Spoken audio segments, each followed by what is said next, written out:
Okay. Live. I think I'm live now. Find out. Does it do this? There we go. Look at that. Look at that. Never get enough of that. Okay. Let's begin. Just watch the outlook. What's your take on semi and why have you decided to stay even though you feel there's risk?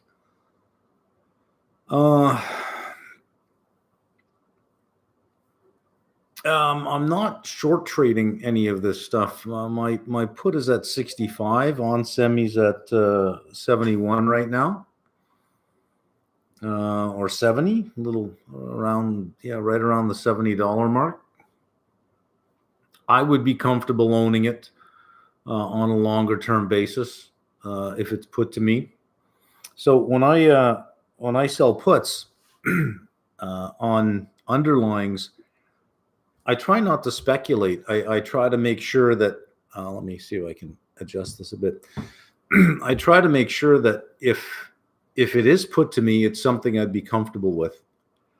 Some of you may not be comfortable with it. So that's why I point out that it does have earnings. So be careful about that one. Any changes to my FCX position? None at all. Any more weakness? I think I would continue to take it. In the second quarter, bulk deliveries to China, I think we're at a record in terms of their imports. So, I'm good with FCX. I'll continue to own FCX. Message to MicroStrategy bulls. Wisdom has been chasing you, but you've always been fast. That's funny.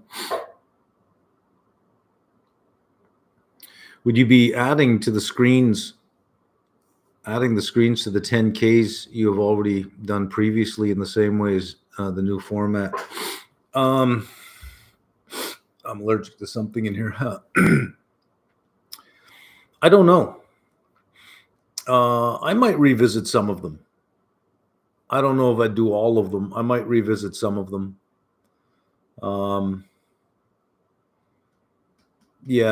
I think maybe NextEra would be worth reviewing.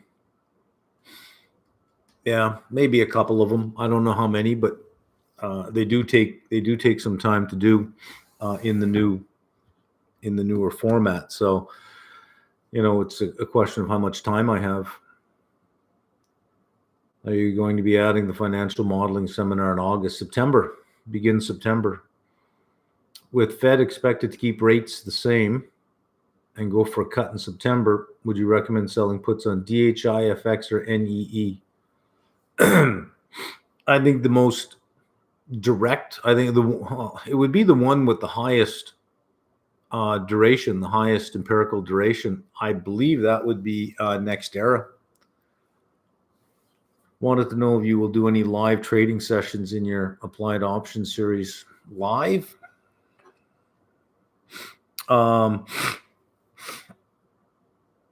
Probably not live. I don't trade as often as you would think that I do. That if you watched me for 2 hours, I might not do anything, or even all day long, I might not do anything. I tend to place all my trades at a certain time. I know what I want for the day, and then I just go away. If I get them, I get them. I move on with things. Sometimes, depending on what's going on, if there's a lot of selling, I'll listen to Bloomberg and I'll watch the market action for a while. And then I'll just cycle through the positions I have to see if there's anything I want to do. Then I'll cycle through my watch lists to see if anything interesting is happening. I'll go through the news feed on a couple of them to see, if maybe their move is motivated by something more idiosyncratic. But trades itself, I don't really do, I'm not doing it all day long. It would be boring to watch, even if you were sitting right beside me. I think within half an hour, you'd be bored. In case of a short call or put assigned at maturity, how do you calculate your P&L? Well,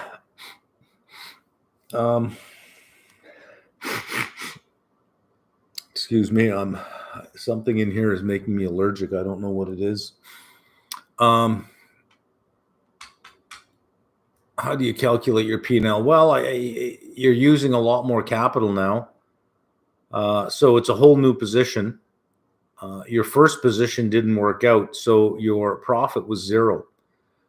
Your new position, let's say that you sold a put at $70 for $2. You know how much capital that you need for that put, and you know that you can make $200 divided by the amount of capital. If it's put to you, the profit on that first position is zero. You may think, yeah, but you still get to keep the $2. Think of it as zero, and your new position is 68. And then now you calculate the profit and loss on the 68. You've made nothing on the first position. Or if you like, you can calculate that you made $2 on the first position. But the price of your stock is now $70, not 68. So you have to attribute the $2 somewhere. Either you made $2 profit and you got a $70 stock, or you made nothing and you now have a $68 stock, right? I don't think it matters where you attribute it to. Making zero is better than making negative. Obviously, you'd like to make a positive return, but no one in the history of this game has a 100% record. You're going to lose on some positions. I don't know which ones. You're going to lose. No matter how good you are. Nobody has a 100% record. If you do, you're not taking enough risk. You're playing way too safe if you haven't made mistakes. So having losing positions is just part of the game. Once you're in a losing position, you simply have to ask, what's my next move? Do I have a next move, or am I done? Am I out of this thing? Some investors just leave. They make straight up buy or sell calls, and that's it. They don't mess around with the options. They don't get fancy. They just, if they like something, they buy it. And then once it goes up for a period of time, then they sell it, and that's it. If it goes down, they sell it. So yeah, it depends on where you want to attribute the $2 to. GM stock has shown a mostly sideways trend over the past 10 years, rising only 31% during this period. Do you think the market has been unfair to GM in the last 10 years? Or is there something different in their approach now that might explain this lack of significant stock movement? Yeah, I don't think that I would have paid much attention to GM in 2016, 2017. I don't think I would have paid much attention to them at all. Even under Mary Barra for the first little while, I didn't think it was performing that well.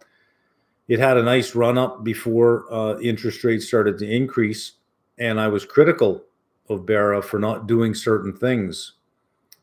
She should have bought back stock as it was dropping the first time. She should have instituted a dividend when Ford instituted a dividend. She should have spun off Cruise when she could have got $50 billion for it. And didn't do any of those things. And I thought this GM needs just new leadership at this point. If the market is not going to give you respect, and GM is performing, by all measures, GM is performing. The market just doesn't want to give it any respect. If the market doesn't want to give it respect, you can follow a brute force strategy and just say, if no one's going to buy it, I'll buy it. So GM, within the past 12 months alone has announced $16 billion in buybacks, buying back their own share. That doesn't change their market cap, really. What it does do is it changes the value per share and the earnings per share. So if a company is kind of a cash cow, which GM really is a cash cow on the ice side. If it's a cash cow and is going to use that cash to continually buy back its own shares, in the limit, there'll be one share left. I plan to be holding that one share. It's not going to get to that point. You need a liquid stock, but I don't know that you need 1 billion shares to be liquid. If you get no respect at 1 billion, bring it to 900 million. If you get no respect at 900 million, bring it to 800 million. They will. If the market doesn't respect them, they'll continue to buy it back. I don't know why the market doesn't give them more respect. They deserve more respect. I have FRM Part 1 August 10th, CFA Level 2 August 29th. Completed CFA videos and a brief revision once, and now have switched completely on FRM. What would be the best strategy for me to do in those 18 days for CFA Level 2?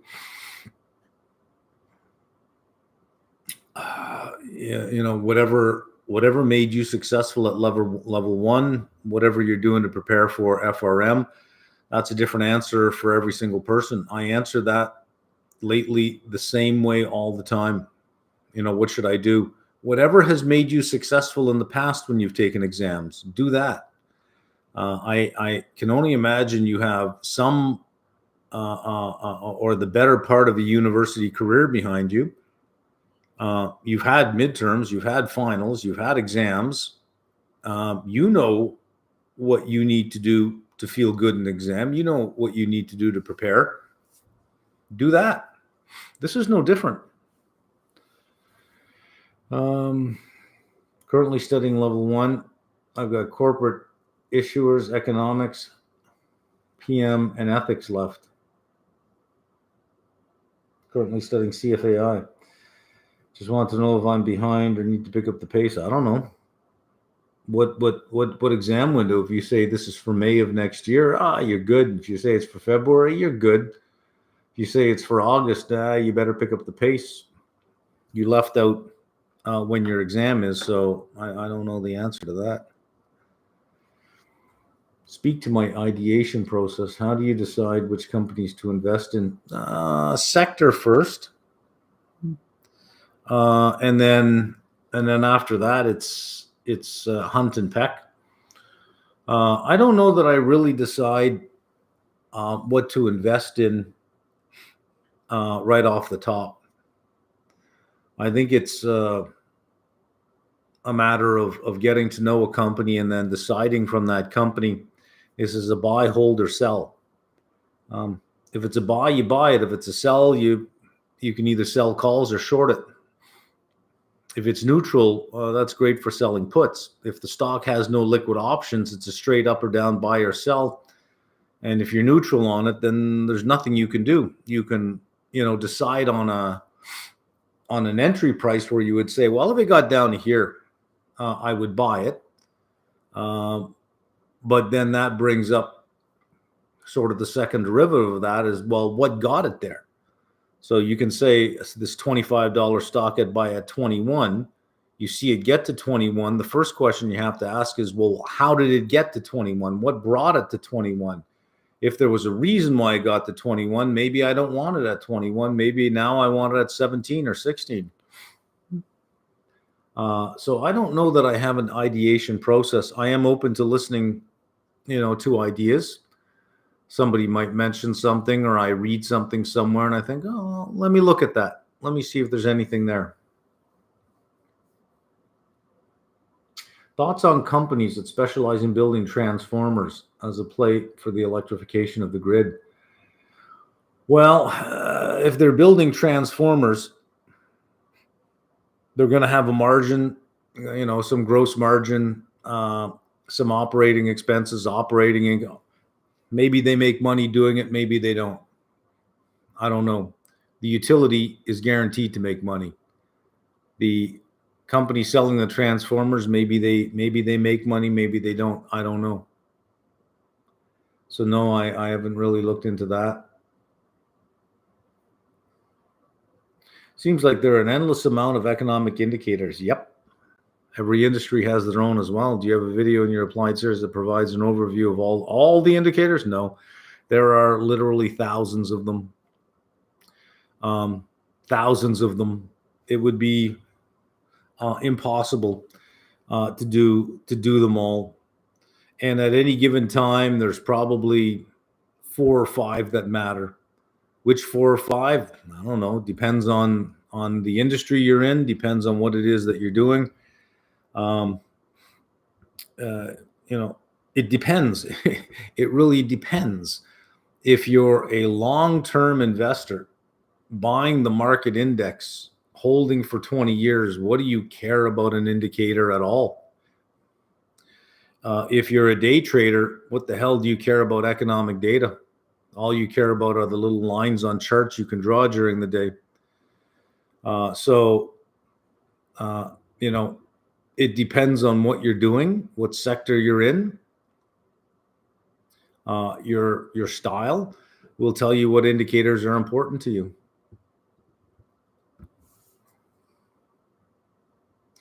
Thoughts on BG2 podcast?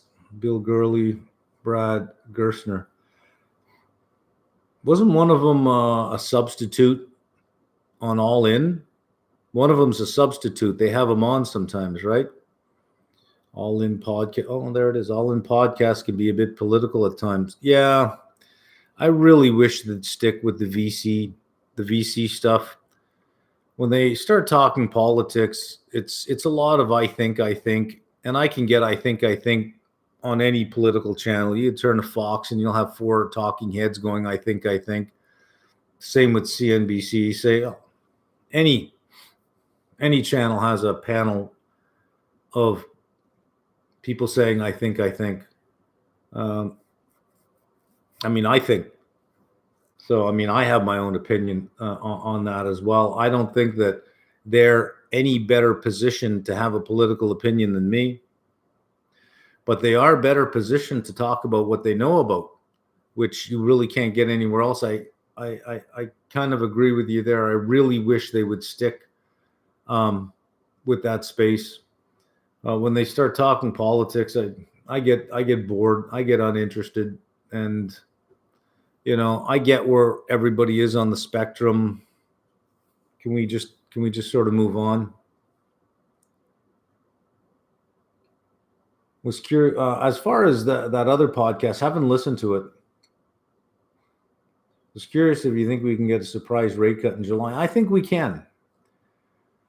I think it would not be so shocking. In other words, it wouldn't be a situation where everyone says, this came out of nowhere. Where's the data to support this? I think that you'd have quite a few people saying, no, it's time. It was time. And then some people thinking, I didn't expect this, but I did expect rate cuts to start. I don't think it would be completely out of left field. I think they can go.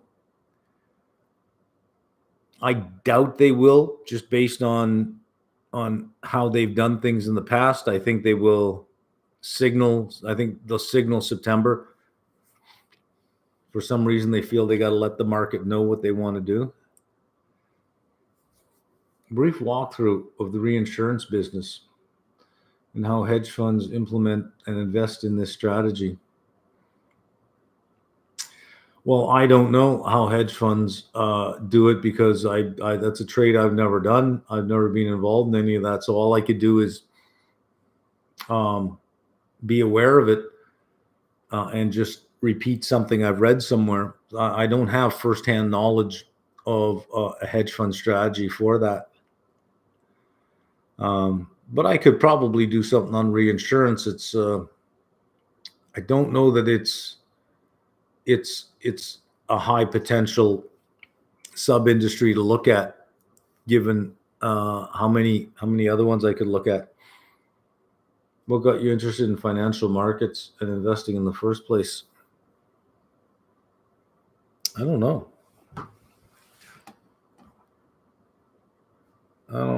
Let me delete somebody's comment here. All the scammers are back on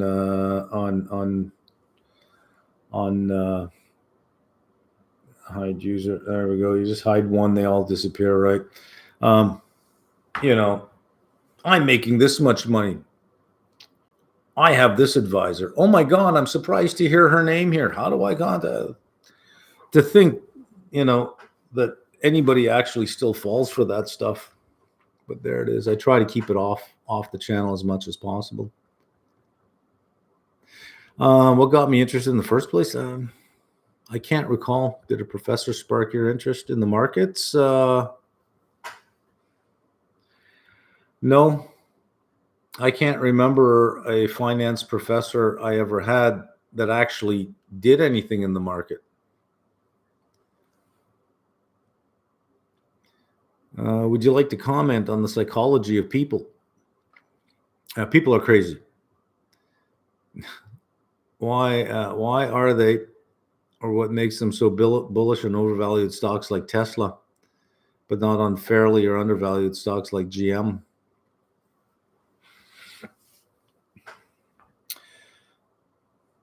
It's a good story, right?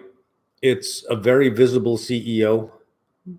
You can use the term rock star CEO. And it's a good story. You can almost see yourself like him. Like, yeah, I could be like that. Flying cars in 2026, coast to coast robo taxis. Your car will leave your driveway and just start making money. It'll drive you anywhere you want. We'll have robots in the home in a couple of years. I mean, it's a good story. It's one that you'd like to believe, that you think that this is coming. But those things always take much, much longer than what people think. And sometimes I wouldn't say it's an impossibility, but sometimes the road to get there is not the straight road that you think it is. Sometimes other things have to happen first before your story can fall into place. It's a good story, and I think that's why people gravitate towards it. Plus, it goes up on good news, it goes up on no news, it goes up on bad news, it goes up on crazy wild ideas, it goes up on no idea. When you have something like that, where you have this correlated strategy of everyone buying calls and the stock goes up, so you buy more calls and the stock goes up, so you buy more calls and the stock goes up. It's like, why would I stop fishing in this fishing hole? Every time I'm here, I catch a fish, right? So I think there is a retail crowd concentrated in a very few names, a group of very high profile names. I think some people in the market have figured out who these people are and have figured out how to play them. Much like you tell your congregation you're all going to heaven. It's a great story. You tell these people this stock is going to $5 trillion. Did I say 5? I meant 28. Did I say 28? I meant 50. Sorry. I mean, what's the latest? Nvidia will be 50 trillion. Musk thinks that on the conference call, he kept referring to ARK, is probably not wrong. The one company that has, by Morningstar's research, destroyed the single most value of any fund anywhere. And he says they're probably not wrong on the valuation of his very own business, deferring to these people. I mean, talk about lack of credibility on that one, clinging to whatever. But it's a good story. It's a good story. If you want to help yourself, tell people a good story, right? And you'll get out of it what you want to get out of it. If you want to help other people, that's a lot harder to do. I think that if I had to recommend GM or Tesla and go to sleep for 2 years, it would have to be GM, hands down. but I'm not going to move GM at all. No matter what I do, I'm not going to move that stock. It's not helping me to tell you to be in GM because it's just not going to move it. But there are things that I could do. What's this most recent one? Citron Research. What's that guy's name? Andrew Left is now being charged with misleading or fraud, issuing short reports saying a $50 stock should be a $10 stock, and it gets down to 46 or 45, and he covers his short position and leaves everyone else in there. He was telling people things that helped himself, that didn't help other people, but that helped himself. I think that's what you get with these stocks like MicroStrategy, Tesla, Bitcoin, is you have some people who are long and understand that if you tell everyone else, especially that group of people, that this is going to the moon, that's all you need is them to keep buying calls, and up it goes, and it'll reinforce in them that this works. But you're selling into it, right? It wouldn't surprise me if Tesla went to 260, 270 in the next couple of weeks, that you'd hear that ARK sold even more Tesla. If you really believe something is 5 trillion, it doesn't matter if it should be your biggest position at $250. It should be your biggest position. Why would you even lighten up? Right? So this Citron Research gets investigated, but ARK doesn't. ARK doesn't get investigated. There's a really good book out there. Well, I shouldn't say really good book. I read it a long time ago. Why People Believe Weird Things. So if you're looking for the psychology, that's a good book. Why People Believe Weird Things. Will there come a time when there won't be any lectures by you on MM?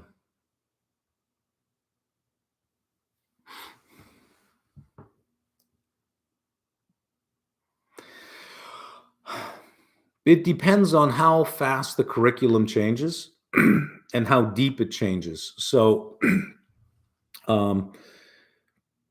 let's say a reading that was out 3 years ago has not changed at all in 3 years. It's not worth doing a new video every year for the same thing if it hasn't changed. So even if I stop now, in 3 years, my voice would still be in level 1, 2, and 3 because there'll be a bunch of readings that simply haven't changed. So there will be a time when my voice is no longer in there. I don't think it really matters. It's up to the company to manage the transition. I think they're managing the transition now. I'm not hearing negative stuff. So, or maybe people don't tell me, or maybe there's nothing to tell. But yeah, there will come a time where I won't be contributing any longer. Would that result in the rebranding of the business, since most people join for your lectures? I don't know.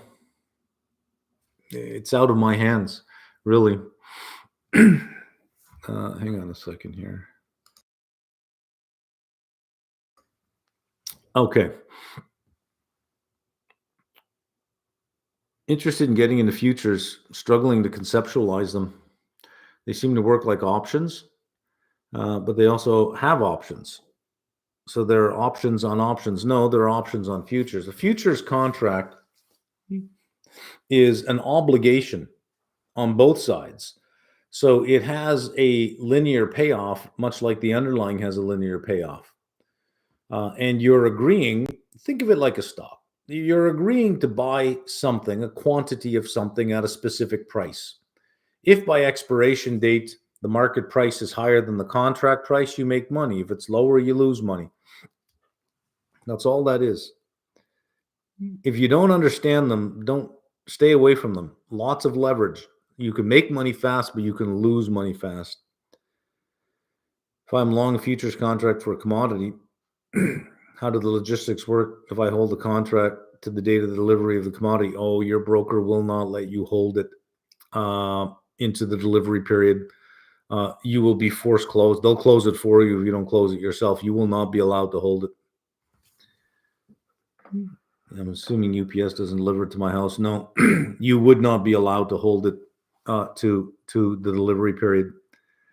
How do futures on indexes work with delivery of the asset? On an index, it's not a delivery of the assets. It's cash settled. If I go along S&P Mini, what is the underlying asset that is delivered? Cash. There is no underlying asset. You get paid the difference between the contract price and the market price in cash times whatever multiple. Oh, lost those. Where'd we go? There we go. Thoughts on combining the CFP with CFA? So my understanding with CFP, you're really managing. You're more than not managing the relationship, right? It's your financial planning. So it's a relationship that you're managing. You're not really evaluating assets. You may be managing a portfolio, but the portfolio you manage would be at the sponsor level. Is that you're not going to go out and start to pick a whole bunch of small cap stocks. You're going to pick a small cap manager to manage the small cap stocks, and you're going to put your clients in different funds run by different managers. You'll have sponsor fees. Maybe it's 100 basis points or 120 basis points that you charge. Then you're going to put that money into different funds, and those funds will have basis points that they charge as well. So you're managing a relationship. With CFA, you're either analyzing assets or managing assets, but you're not really managing relationships. So if you're going to, I think the only thing I think for CFP, I shouldn't say the only thing. I think the most useful thing is at level 3 manager selection. Is how do you select managers? But as far as valuing assets, I mean, the program probably wouldn't get interesting for you until level 3. I don't know that it's a useful addition. Yeah. Any thoughts on textbooks or resources for learning about private markets? Not off the top of my head. No. There was a good one, a good textbook for venture capital. What was it called? I forget. But just Google textbook private equity reviews or textbook private equity bestseller. Usually there's one textbook in every field that is the book, and it's widely used. So that means that a lot of programs or a lot of professors pick up that textbook for their class. There's usually a standard in every field, 1 or 2 standards. So I think that's what you can use Google to get that one done for you. Would it be better to be long the CAD US futures contract rather than trading the pair? If you're long the futures contract, the interest rate differential is in the carry. So you still have the interest rate differential. If you do the spot, you're in the same position as long as you can invest. You'll be short CAD, long CAD, as long as you can short something in the US that has a low interest rate. So when you do the spot trade, what happens in your account is you'll have a negative US balance and a positive Canadian balance. You'll pay an interest rate on your short US dollar position, I think 150 basis points higher than the cash rate. So it's really expensive to be short US dollars. And then you will earn, if you just leave it in cash, you'll earn something like 100 basis points less than the Canadian cash rate. So it's expensive. But what you can do is just make sure you have a zero balance.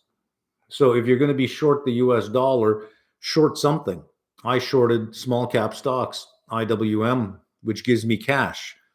So then I can take a spot trade where I'm short the US, long the Canadian. I get negative US dollars. I short IWM. I get those dollars back. I have no cost of carry on borrowing the US dollars to buy Canadian. And it's just a matter of investing in a target in Canada that has a decent enough rate and waiting. So the futures contract wouldn't allow me to do that. I wouldn't get any currencies out of it at all. And I want the currencies. I wouldn't get any currencies out of it. These houseflies, I don't know where they come from. I don't kill them. I grab them and I put them outside. I think I've done 50, 60 houseflies in the last week alone. There's something in the house. They're getting in somewhere. I can't figure out where all these houseflies are getting in. But every day, 15, 20 of them I grab and I put outside. I think I only killed one in the process.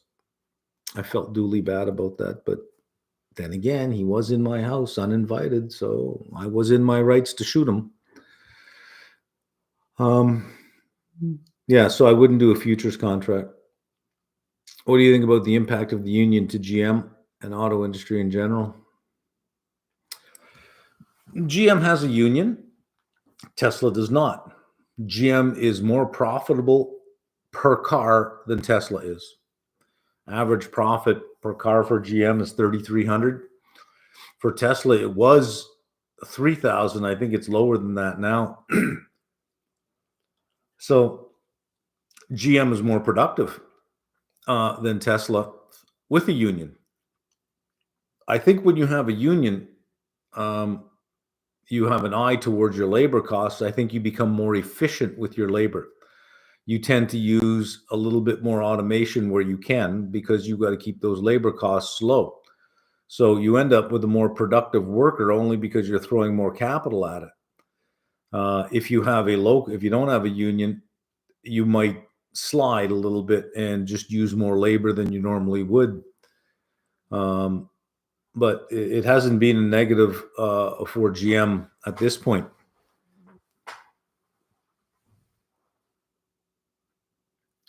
Professor Michael Malbusen, Conciliant Observer at Columbia Business School. If yes, do you think he has good pedigree for writing articles on investment-related topics? I don't know him. But you just Google him, I imagine. Look at his, where is he working? Conciliant Observer, is that his own thing, or is it something else? Columbia. It's probably, my bet is that's adjunct. You just look him up. What's his experience? Where's he been? How long has he been doing this? How does one make the move from being a generalist to a subject matter expert? Pick something you want to be a subject matter expert on. Pick one thing. You're not going to be a subject matter expert on everything. Pick one thing. I find myself wanting to learn everything in all sectors. That's a generalist and a macro, but can't dial in something specific yet. Pick one sector. Just pick one sector. Start with a sector. From that sector, you'll pick an industry group. From that industry group, you'll pick a sub-industry, and that's where you live. That's where you'll find, the more you get to know it, the more you'll recognize opportunity in a lot of places. And then you won't need to be all over the place.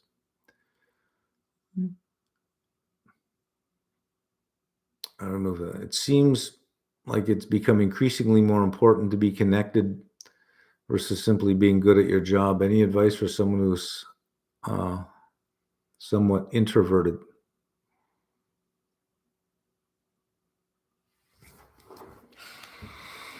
Yeah, for the job market, again, it's not my thing, but I'm highly introverted. I don't like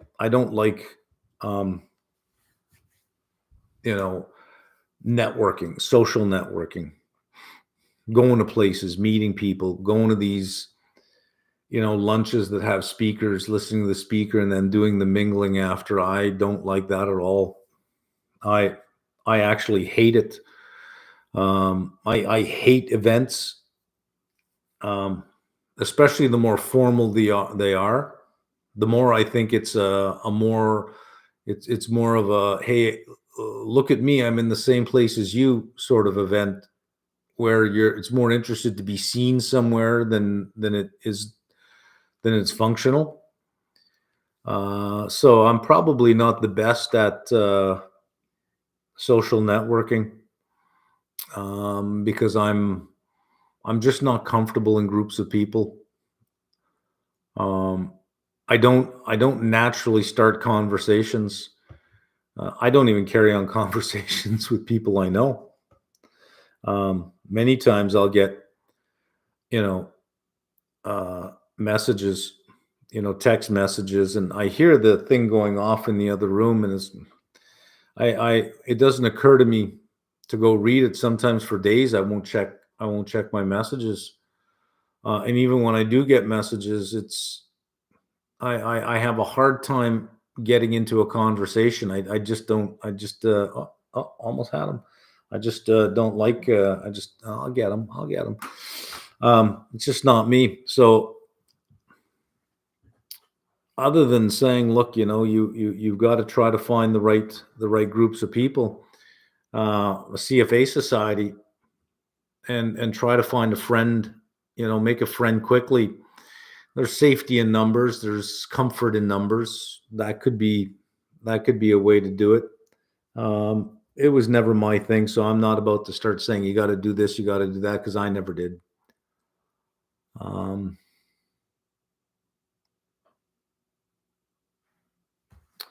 One of your videos that you said you've hired ex-Fed Reserve guy and he's been writing something for Applied.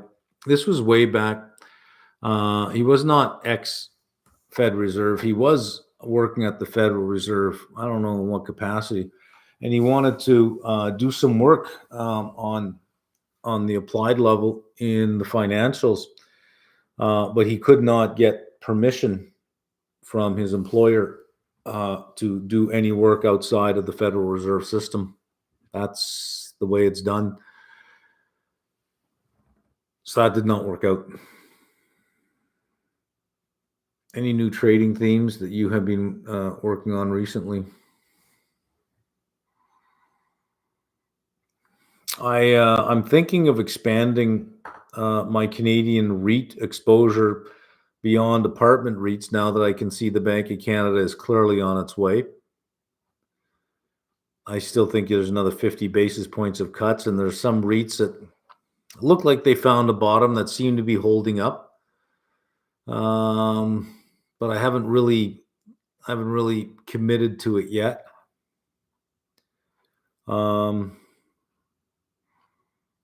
Not really. Ideas don't come up and opportunities don't come up that often. Right now, I think the environment is good for Mexico. I think it's good for copper. I think it's good for utilities. I think it's good for bonds. They're just at any given time, it's not as if you have 50 opportunities or 50 things going on. Um, so it's not like you're going to find something in every sector at any given time. If you got 3 or 4 really high conviction things, that's usually about it. You'll have, out of every 10 positions, you have 2 or 3 of them will be high conviction. The others will be, I think there's something here. And usually at the end of the year, your return, when you look at the return you got, there's usually 1 or 2 positions that really did it all or did the majority of it, and the next 60% of the positions ended up being, little bits here and there that incrementally brought you up. But usually, if you usually take out your 1 or 2 big winners, you almost go sideways. Or have very pathetic returns. So it's um, you're not going to have 10 high conviction trades. I've never had 10, and if you have 10, then I got to question what your definition of high conviction is. So nothing at this point. tuned in from a soccer field with my new AirPods Pro 2. Any types of forwards, futures for mortgage rates? Yeah, there are. I doubt if you could take advantage of it though.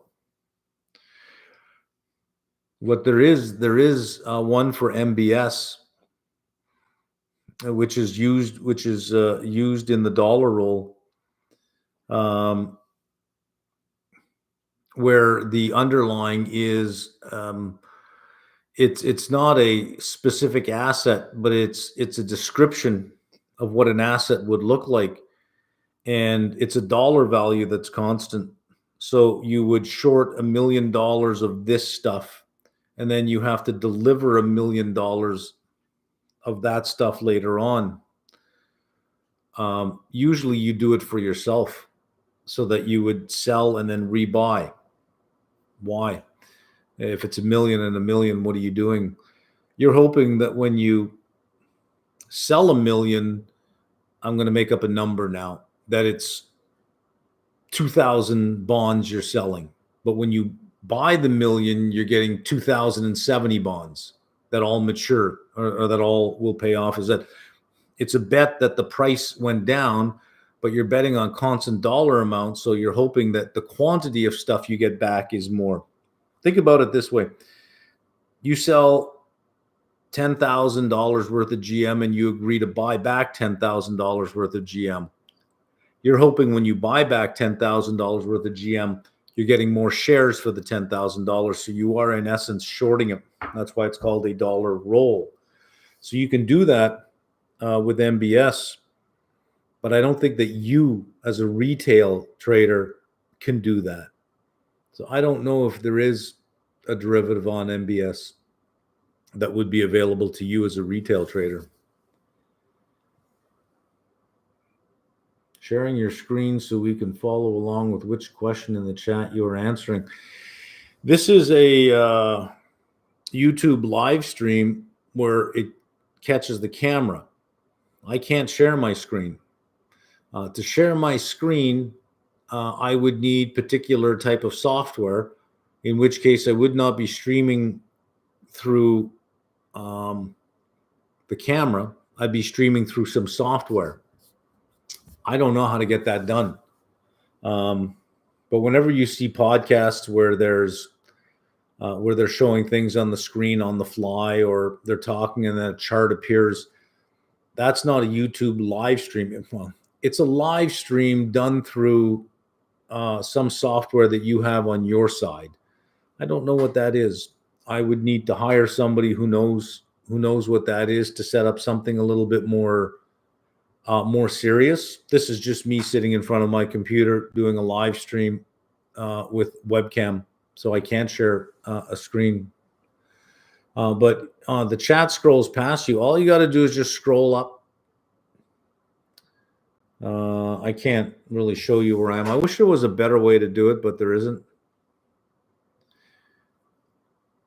Any chance you will hop into China weakness for opportunity? I don't understand the China market. I don't play the China market. I stay out of trouble by staying away from things I don't understand.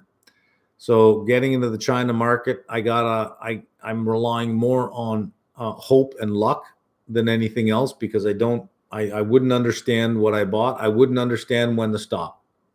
So probably not.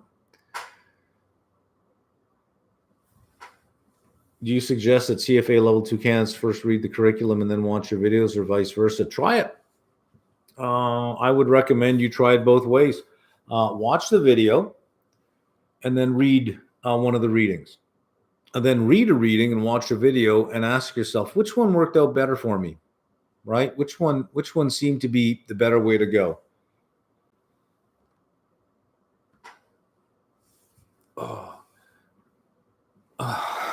Okay, a little bit of a stretcher. Why don't you take long call positions on your conviction trades and step into risk reversals for pullbacks? I do. Shouldn't it yield higher returns if you're bullish?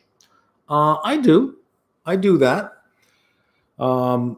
XLU is a synthetic where I buy the call and I sell the put to finance it. But whenever I see weakness, it goes up, it comes back down. I'll sell puts because I think I can earn some extra income from it. But I do buy calls and I do buy puts. But we haven't really, the type of things that I look at aren't really the type of things that go up, up, up, up, up. So AT&T did very well. So the question is, well, had you bought AT&T, wouldn't you have done better than selling all the puts? And the answer is no. Because by selling the puts, I can sell a lot more puts with a given amount of capital than I can buy the underlying shares with. So if I had to dedicate all that money to buying shares, I'd have fewer shares.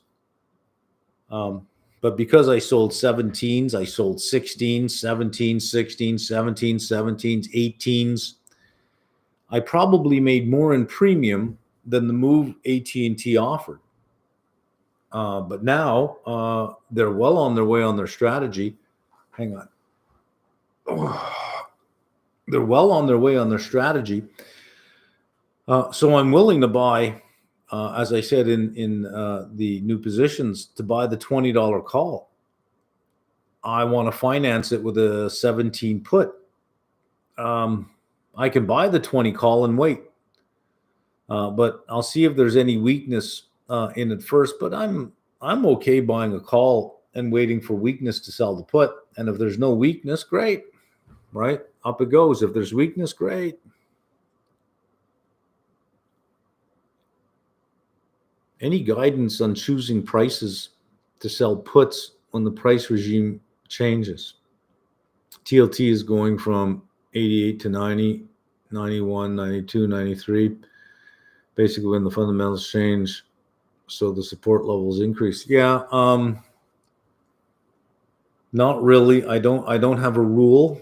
It's more a feel. It's more intuition. It's more, you see it hang out around 93, 94, 95 for a while, then it dips down to 92, 91. You say, okay, well, this is outside of the most recent range. I'll sell puts here if I still feel comfortable about the story.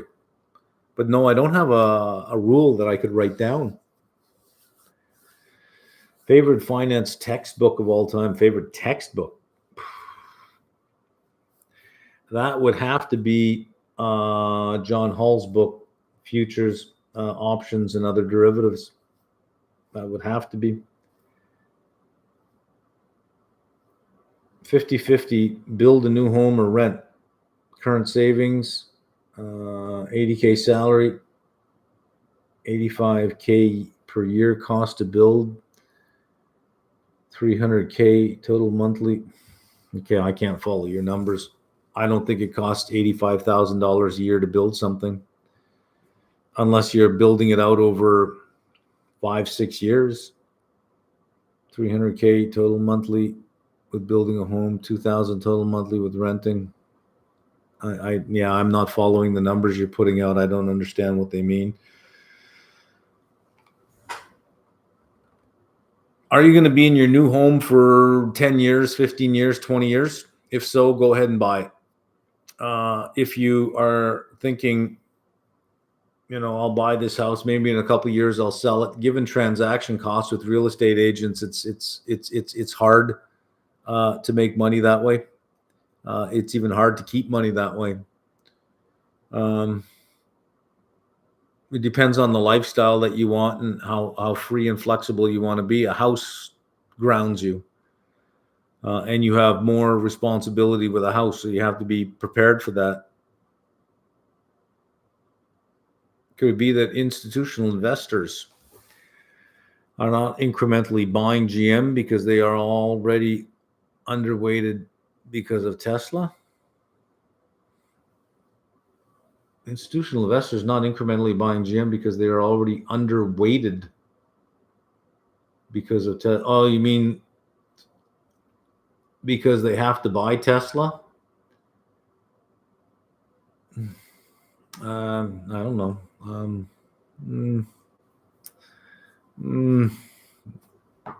Okay, maybe. I don't know.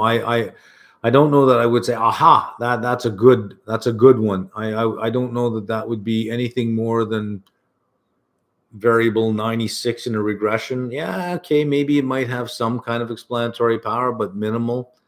I don't know. Chipotle says they will be filling up customers' bowls more. Yeah, I heard that. Is CMG a buy on this news based on higher revenues that may result, or a sell based on lower margins?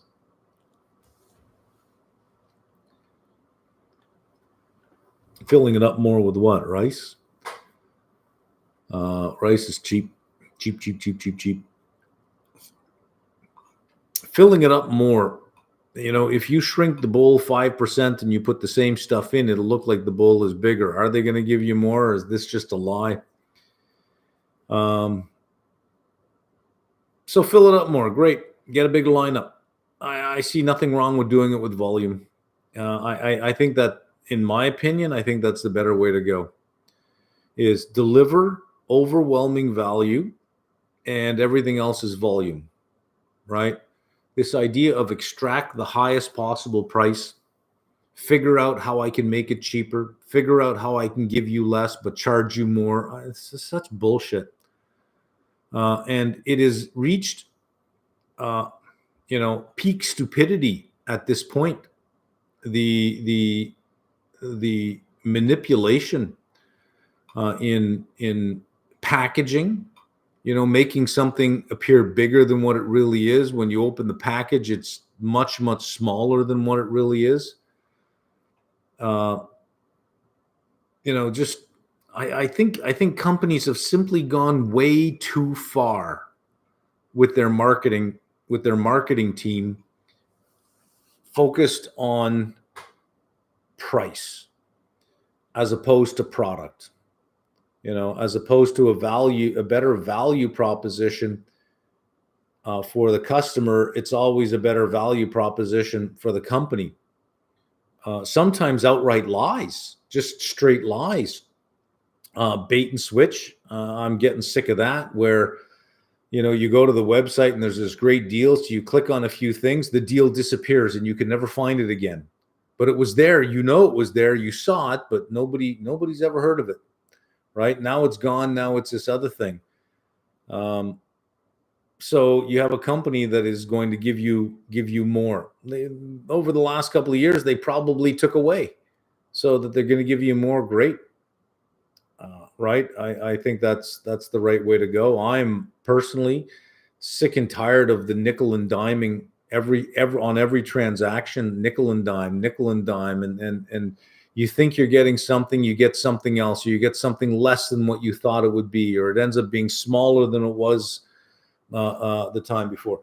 You want to try something interesting? Buy a medium Starbucks coffee and buy a large Starbucks coffee. Then dump them out. Fill the medium Starbucks coffee up with water and pour it into the large one. Same size. It's the same freaking size. It's the same freaking size. It's just somebody had to design that. It's just a blatant fucking lie. It's just a blatant lie. There's an evil person that designed that, just with a different height, with a different smaller, make it look bigger. It's the same thing. Stupid. That I think is slowly building to a crescendo where it is going to turn around and it's going to bite these companies in the ass. The consumer, there's going to be, some kind of movement somewhere against these companies that are doing this stuff. Maybe Chipotle sees that and they're just getting ahead of it by saying, "Hey, listen, we're out of that game. We're actually going to go the other way and start giving you more before everyone starts figuring out." And somebody starts, a Twitter movement or an X movement saying this company's doing this, and everyone jumps on board with the boycott, because it is absolutely ridiculous now. The other day, my neighbor told me about Bell Fiber. We have Bell Fiber in this neighborhood now.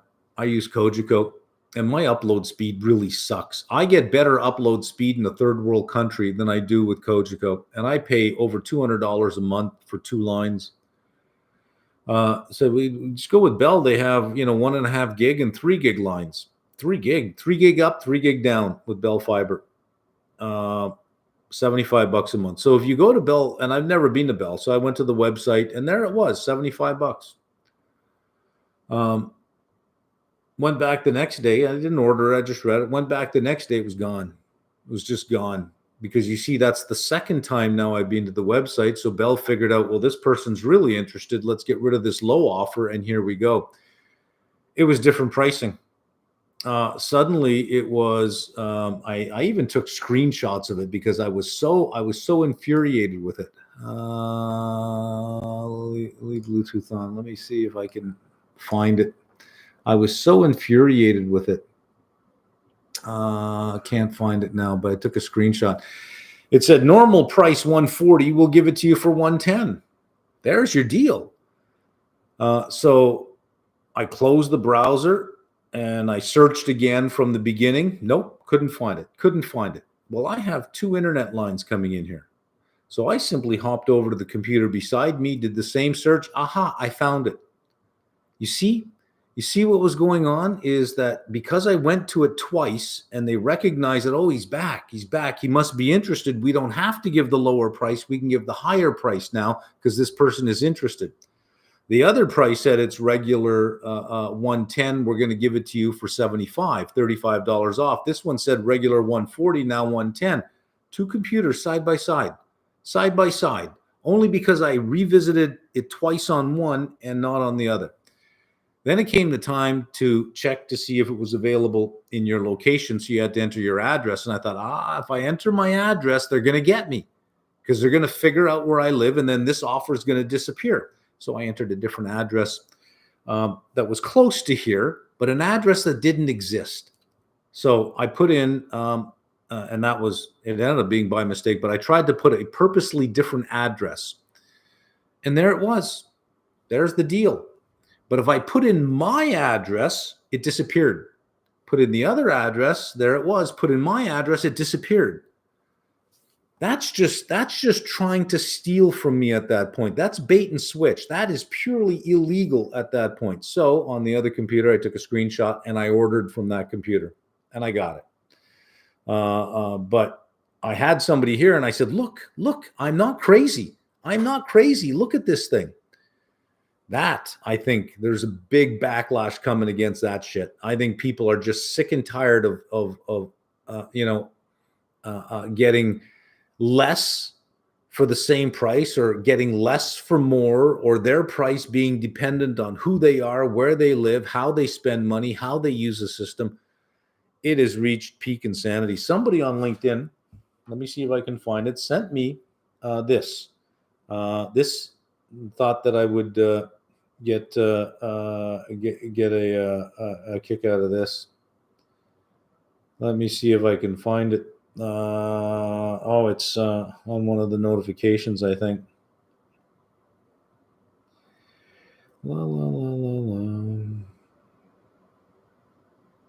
Yeah, it's if I can find it now. But it was about here it is. Let me see if I can hold this up to you. Sent me this. Let me see if you can read that. FTC to examine if companies raise prices using consumer surveillance. And if you've been listening to my market outlook, about a month ago, I said if there was a way for me to short a bunch of companies that do this shit, I would. Because it's not going to be long before a politician somewhere says, we think this is wrong. And now you have the FTC looking to see if you're using my data against me to charge me more for the same thing that somebody else would pay for. That shit has to go. That shit has to just disappear. Maybe Chipotle sees this and has their pulse on the frustration of the consumer, is saying, you know what, we need to get ahead of this stuff. We need to go the opposite direction. We need to say, we're going to just give you more shit for the same price. We're actually going to go the opposite direction, because I think this is probably going to bite all these companies in the ass at some point, because enough is enough. And it's not that you're just giving me less for the same price. Sometimes you're outright lying to me, outright just baiting and switching on your website, or making up stuff as you go along, or just saying stuff that's just not true. I think we've all had just about enough of that. I have a contribution limit, 15K RSP. If I have 10 years of time horizon, where should I invest? You got to take that money out.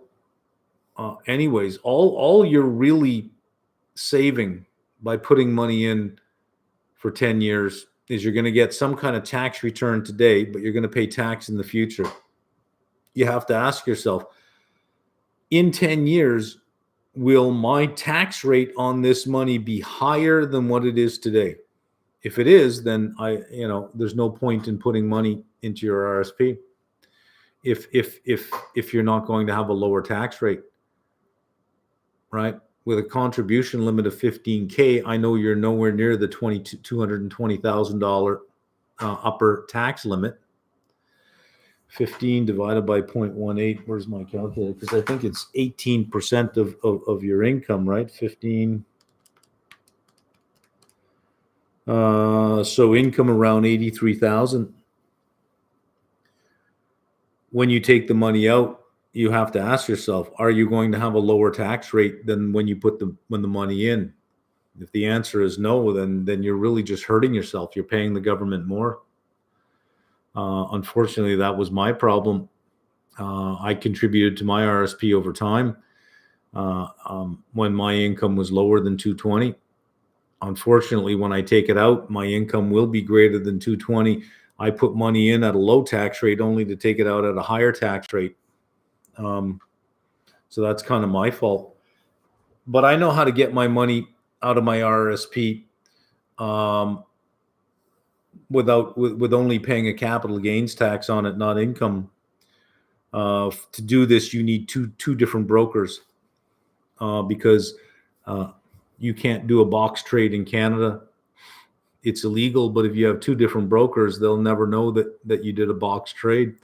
And because you can box trade, you can over contribute to your RSP, or you can pull money out of your RSP without paying tax. I mean, not paying income tax, paying capital gains tax. So that might be hard for you to get done. Where should you invest? You're 10 years away from retirement. You can't take risk.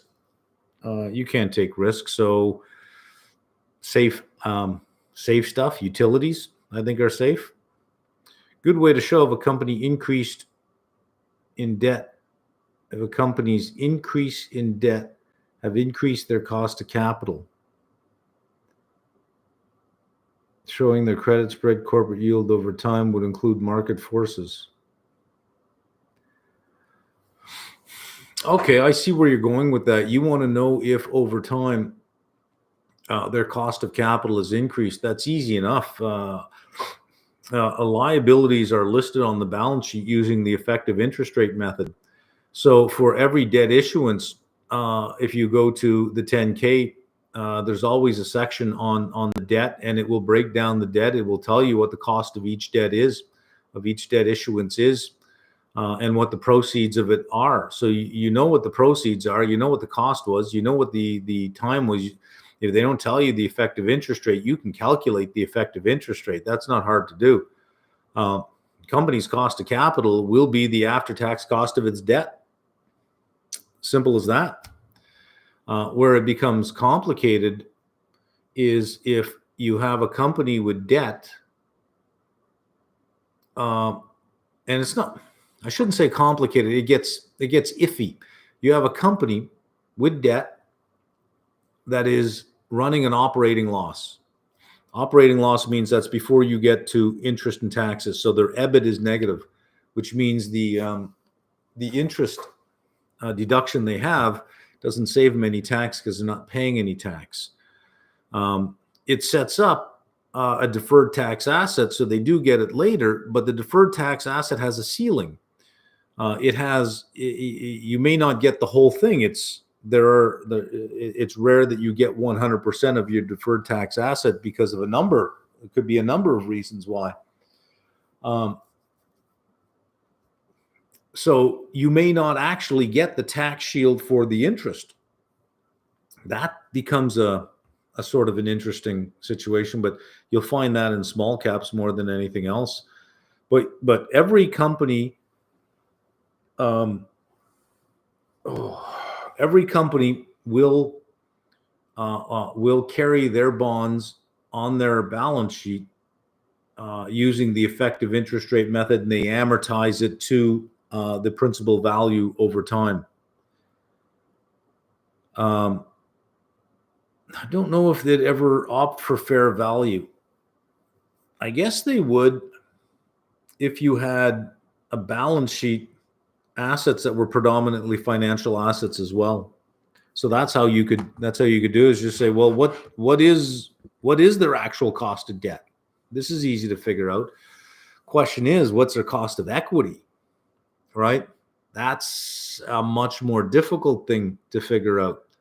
So as they're taking on more debt, the cost of equity would increase, not with the level of debt, but with the burden of debt. In other words, 30% of assets are debt, then 40%, then 50%, then 60%. That equity is going to get riskier. But if assets are growing and your debt is a constant 30%, your debt will grow, but your assets will grow. If it stays a constant 30%, you should have a constant cost of capital or a constant cost of equity. And then there's a lot of assumptions that go into calculating the cost of equity. It's going to be more than the cost of debt, more than the pre-tax cost of debt.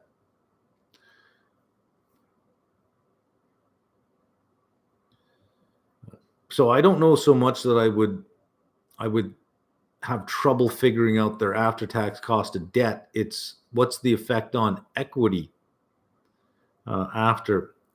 Lots of different techniques you can use for that, but I don't know that for a retail investor, it's going to give you an advantage. Any advice on how to identify small cap stock investment opportunities? Well,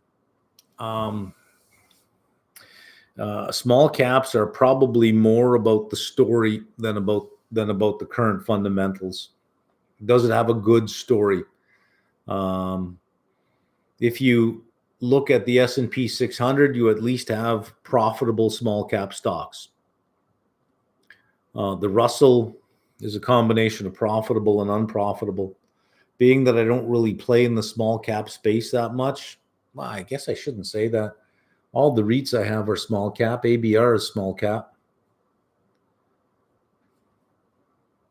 Yeah, I guess I do play in the small cap space. It's just I don't really think about it in terms of I want a small cap stock. It's I want a stock in this space, and there are no large caps. There are no large cap Canadian residential REITs. They're maybe mid to small.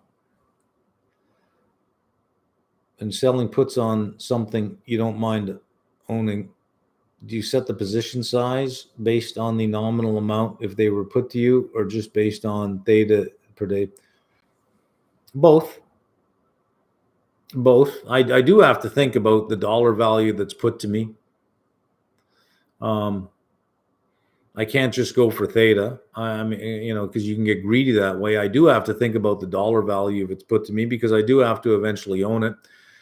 And it is harder to justify owning a stock that doesn't pay a dividend when interest rates are high, because you're giving up 5.5% to own a stock that was put to you, which means it dropped in price. It was put to you, and it doesn't pay a dividend. So it becomes harder to own, to want to own many of those shares, because you have to think about when you own a stock that doesn't pay a dividend, you've just given up 5.5%. So let's say you have $1 million in a stock, it doesn't pay a dividend. You lose $55,000 for the year. If you're going to hold it for a year, you're down $55,000 because your cash would have paid you 5.5%. So the stock has to pay you at least $55,000. It has to go up at least 5.5%. You have to see that it would do that, or that you can, now that you own it, judiciously use the options as calls to generate that much. I'm much more comfortable owning a stock that pays a dividend. But I do consider how much money it will tie up. More so when interest rates are low. When interest rates are high, you get a great cash return. When interest rates are low, cash is useless. It's just sitting there. You may as well put it in something. I'm far more invested at lower interest rates than I would be at higher interest rates. Registered for L1 in November. You've done quant, fixed income, 50% of derivatives, and FSA. I'm falling behind due to work. I only remember 50% of what I have covered. Do you think I should defer to February? Do you think you should defer to February? Don't ask me. Do you think that you can do it? If you're looking at it and you're feeling this early, end of July, that with November coming up and with the pressure of work, you think, I just don't see my way clear, then defer. But first, ask yourself, how did you get here? Did you start recently and you were diligent, or did you sign up in March and thought, I got lots of time. And now you're getting a little bit panicked. If you defer to February, what's stopping you from doing the same thing, saying, I got lots of time. And then by the time you get to December, you start feeling panicked because you fell into the same trap of thinking, I got lots of time. If you defer to February, still prepare for November. Try in your head to think, I have to prepare for November. This way here, you won't fall into the trap of thinking, I got lots of time. So you have to ask yourself, how did I get to the situation where I'm thinking of deferring? And if it was because of that willingness to think the calendar was your friend, keep in mind, deferring may just mean you're going to do the same thing again. What are views on Google results? Market didn't like the CapEx spend, but long term, that's essential for their survival. That is true.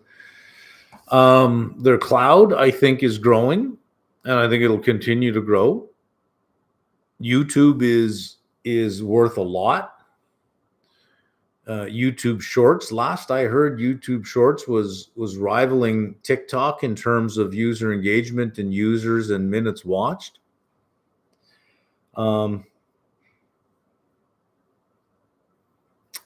Yeah, I don't know. Is there another YouTube out there?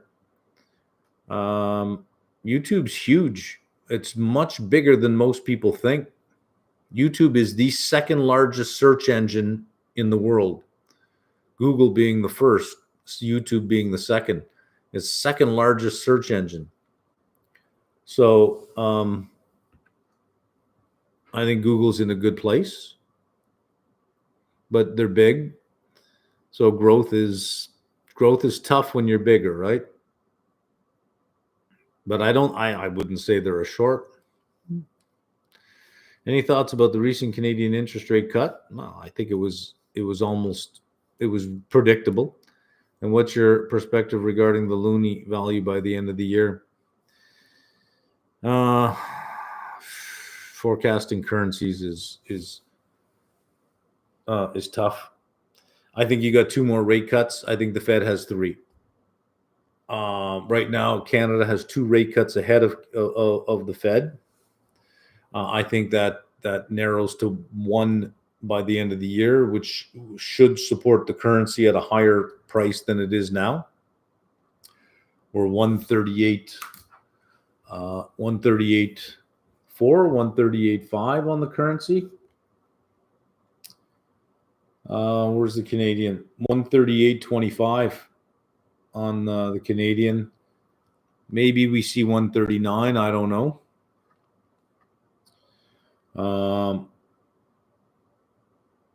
Market's up nice. S&P up 21 points.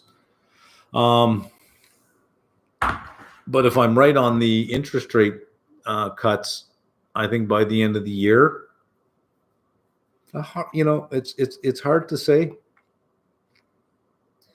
135 maybe. 134.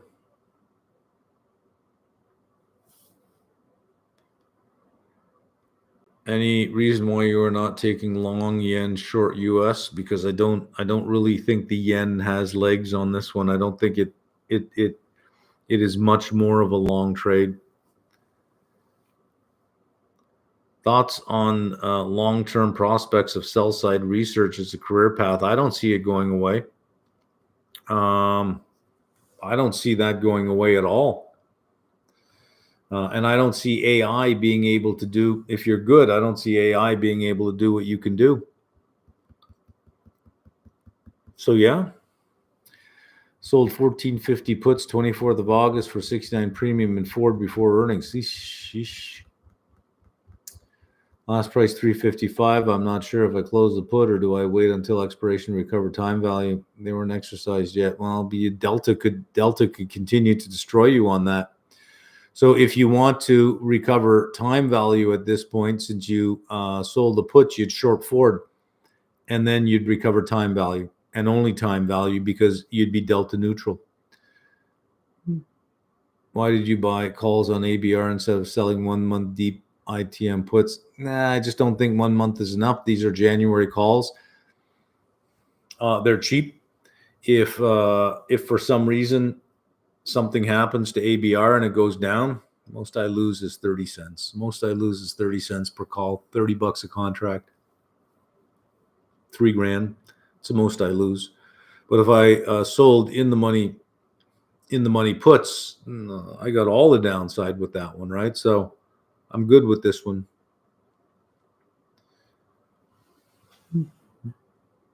Canadian investor in IBKR, what is the best way to long the CAD while trading U.S. stocks and options?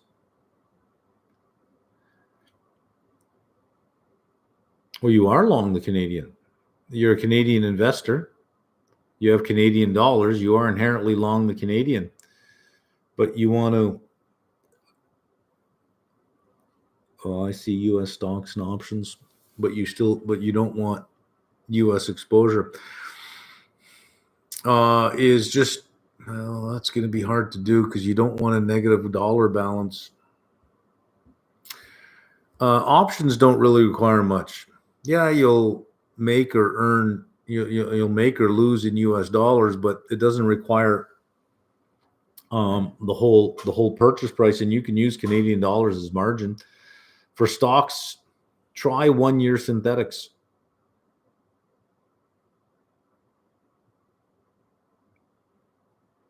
Non-U.S. resident. Where do you recommend putting a 6-month emergency fund? Well, if it's an emergency fund, you put it in cash. Put it in a 6-month T-bill. I currently hold treasury bonds in my local currency, but it's quickly devaluing. So I'd like to switch to USD, but I'm struggling to find something in IB. Really? Right at the top of the control panel, you've got a whole bunch of icons. One of them is Treasury. Click on Treasury. You can buy all your Treasury bonds through IB. That's not hard to do. On average, if you sold puts and they are at a loss, stocks at least negative 10% versus strike, is it worth waiting until expiration to at least get the time value? Only if you short the underlying, because you still have delta risk. I think we already answered that one. Why would I not use long calls and step into other strategies for a 60-40 buy and hold on SPY? You could. I could increase delta on SPY by buying more calls if I feel bullish. Yeah, that's fine. Yeah, you can do that. The market doesn't give a stock respect over a 20-year period. It's usually management. Have GM ever been the target of a takeover? No, they have not. But I agree. It would be management. Interested in your product services. Does it make sense to shoot for the 2025 CFA, or could I still get level 1 done in 2024? We're July, August, September, October. No, I'd be looking at 2025. I'd be looking at February at the earliest. On your market outlook Q&A, do you answer every question? I do. I see you reach the end of the comment section. but the last 2 weeks, my question, which I had asked early, didn't show up. I can't control YouTube. I can only, it's either Tuesday night or Wednesday morning I do these. And then I open up a new window so I have all the latest comments, and then I just scroll. I don't delete any of them unless you're part of one of these. I can't believe you're talking about this person. How do I get a hold of this person? Here's their Telegram number. I mean, if you're one of those in there, yeah, you're just gone. But if you can leave a message here, that means you're not blocked on my channel. So I don't know what to say about that, but there's not much I can do on YouTube's end. Any opinions on the Canadian securities course? It's a requirement depending on where you work. Recent grad, hate retail banking, but struggling to find a job after leaving HSBC. I don't know that it's a job getter. I think it is a requirement for some jobs, but wait till you get the job because there's a clock on that. I think it expires every 3 years. You have to retake it, the Canadian securities course. I think if you have level 1 CFA, they give you level 1 of the CSC, which is basically the same thing. Level 2 is really more of a much more Canadian perspective.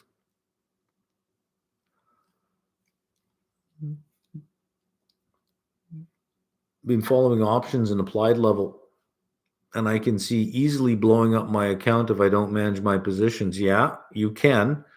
How much percentage long calls should I have in my portfolio? Well, long calls, you got to be careful there because if the market doesn't move in your favor, you lose 100% of it, which could be an easier loss than selling puts because with calls, you don't have to worry about it after about halfway through. Thing with calls, though, with puts, you're selling short periods of time because you want the maximum theta. With calls, you're buying long periods of time. So if you think something's going to move in 3 months, you buy a 6-month call because the theta decay in the first 3 months is slow. In the last 3 months, it's fast. So you always buy way more time than you need to minimize the amount of theta per day. So it costs you more to buy those, but you know you're going to have a salvage value. That's one way to do it. So if it doesn't work out, you'll know. Still delta, if it works, if it moves on you, delta will take away you don't have to worry about theta. Delta will take away your gain, your premium. So I guess if you bought longer period of time, there's more to lose if delta worked against you, but you'd have to have some stop loss where you go, okay, I'm out.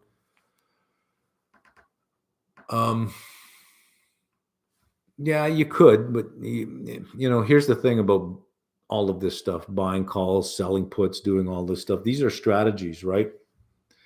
I think it's wrong to focus on a strategy, to say, I buy calls. I'm going to buy a call on this, on this, on this, and this. Okay, that didn't work out. Let me buy more calls here. And that your strategy is to buy calls. Because you're focused on your strategy. That buying calls is just a strategy. You should be focused on identifying your underlying. And once you have the underlying, then you figure out, well, what strategy makes sense on this one? So, for example, with AT&T, Verizon, and T-Mobile, when I went through them, AT&T clearly seemed like the better one, at least initially, the company that could not go lower. I didn't think that it could go any lower than where it was. So that's selling puts. Had I started by buying calls, I would have lost a lot of money on calls before it finally took off. But for XLU, a synthetic makes a lot of sense. Sell the put and buy the call at the same time. Get my delta as close to 1. So that was a different strategy. Spend all your time finding the underlying and then figure out what strategy you want to use, as opposed to say, I want to buy calls. What should I buy calls on? Because now you got to look around and say, no, not this, no, not this, no, not this, maybe this, maybe. and you'll concoct reasons why it would make sense. I'll buy a call on this, I'll buy a call on that, without really having a good understanding of the underlying. Get to really know the underlying, and from there you can figure out the strategy. And it may not have appeal after you get to know it.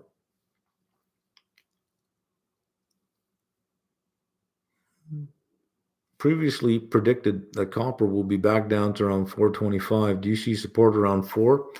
Yeah, I sold a 405 put on it. I think it deserved to be above 4. But I don't think it deserved to be above 5. I mean, this thing broke 425, if you recall, and it just ran 450, 475, 510, 520. I was watching it thinking, where's it going? We're gonna have a shortage of copper, but not now. And on expiration, the futures have to equal the spot price. There's no way the spot price is 525. There's no way it's 525. So where are we going here? It had to give back at some point. And then it hung around 450 for a while. I thought, when it hit 425 the first time, I thought, that's about it. It's a little bit overdone for the news that came out.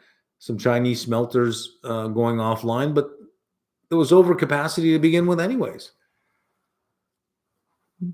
So yeah, I think 4 to 425 is probably a good price for copper at this time. Borrowed against my portfolio.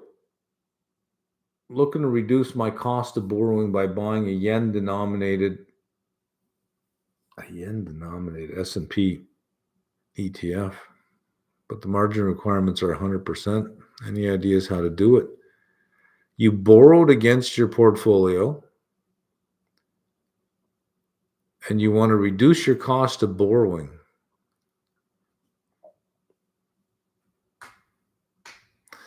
Well, I guess I don't have an answer. I have a series of questions. Are you saying you borrowed against your portfolio because you're using margin? And if you are, that's a brute force margin, is to use borrowed money to buy more stock. You could have gotten more leverage by either using futures or options. Without borrowing money, you could have got more leverage, so that you wouldn't have had to borrow money to get the same return. So is that what you did? You borrowed money against your portfolio to invest more in your portfolio, to lever it up? If that's the case, figure out what you're levered on and move into synthetics. So if you say, well, I bought 500 shares of this, does it have options? If it does, create a synthetic. And once you are ready to order your synthetic, part of your order is you're going to sell your underlying, sell it as a bundle. So you sell the 500 shares and you buy the synthetic. Now you have the same upside and the same downside. You have the same payoff with 1/3 the capital. There you go. There, you've just paid down some of your margin. So I guess that would be my question: is what did you borrow money for? If it is to keep in your portfolio, which I think is really the only way you can do it, create synthetics. Studying for CFAI for the November exam. Corporate issuers, econ. I already answered that one. Tom Lee, Mark Newton are expecting IWN to run off. When is Tom Lee not expecting something to go straight up? When is Tom Lee not absolutely bullish about everything, no matter what's going on, no matter what time of day you talk to him? Yeah, I don't listen to that guy. He's that's his. It's like a radio station that plays one song, right? After a while, you turn it on, you go, oh, surprise, surprise, they're playing the same song. Regardless of what's up, who cares? Did you directly short IWM? I did. Take synthetic or long puts? No, directly short. I needed US dollars, and I wanted a way to come up with more US dollars without converting Canadian at these levels. So shorting something was the most obvious thing to do. I don't want to short anything that's down. I got to short something that's up. I think the euphoria about small cap stocks is a little overdone. Their earnings are simply not going to turn around that fast. And you look at the charts, they didn't just go up, they went up. Like, that doesn't hold. Gravity brings that down. So Tom Lee's been saying things are going to be like, come on. If you look at his goal is to be at the top of every list for visibility. So analyst targets, he wants to be at the top of the list. He sets the highest target, and I don't think he believes his target. I think he thinks, what will get me at the top of the list so everybody sees my name? And that's the strategy there. Is I want everybody to see my name, because his forecasts are less about being right and more about being at the top of the list. And his track record in being right shows that as well. But he's not. I don't think he's concerned about being right. I think he's concerned about being at the top of the list.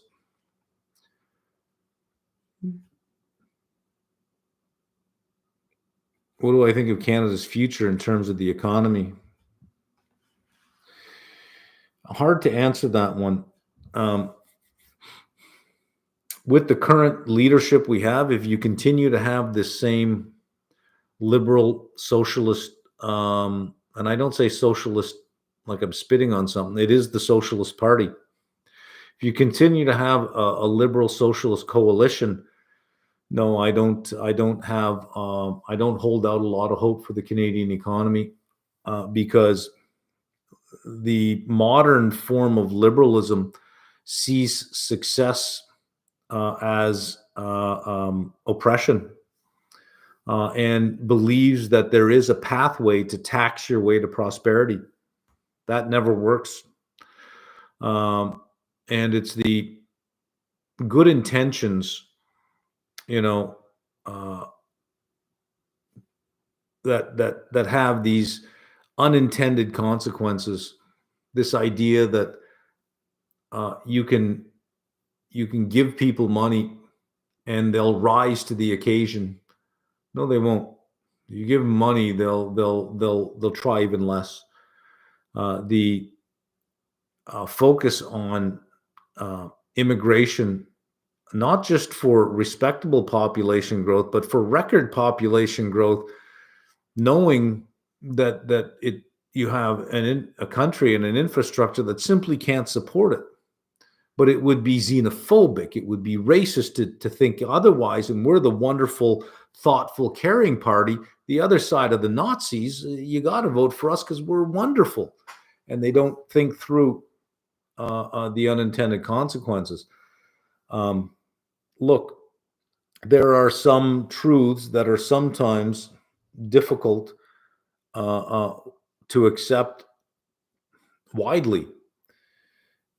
One truth is that if you don't have really rich people in your economy, you lose an investor base that is absolutely necessary.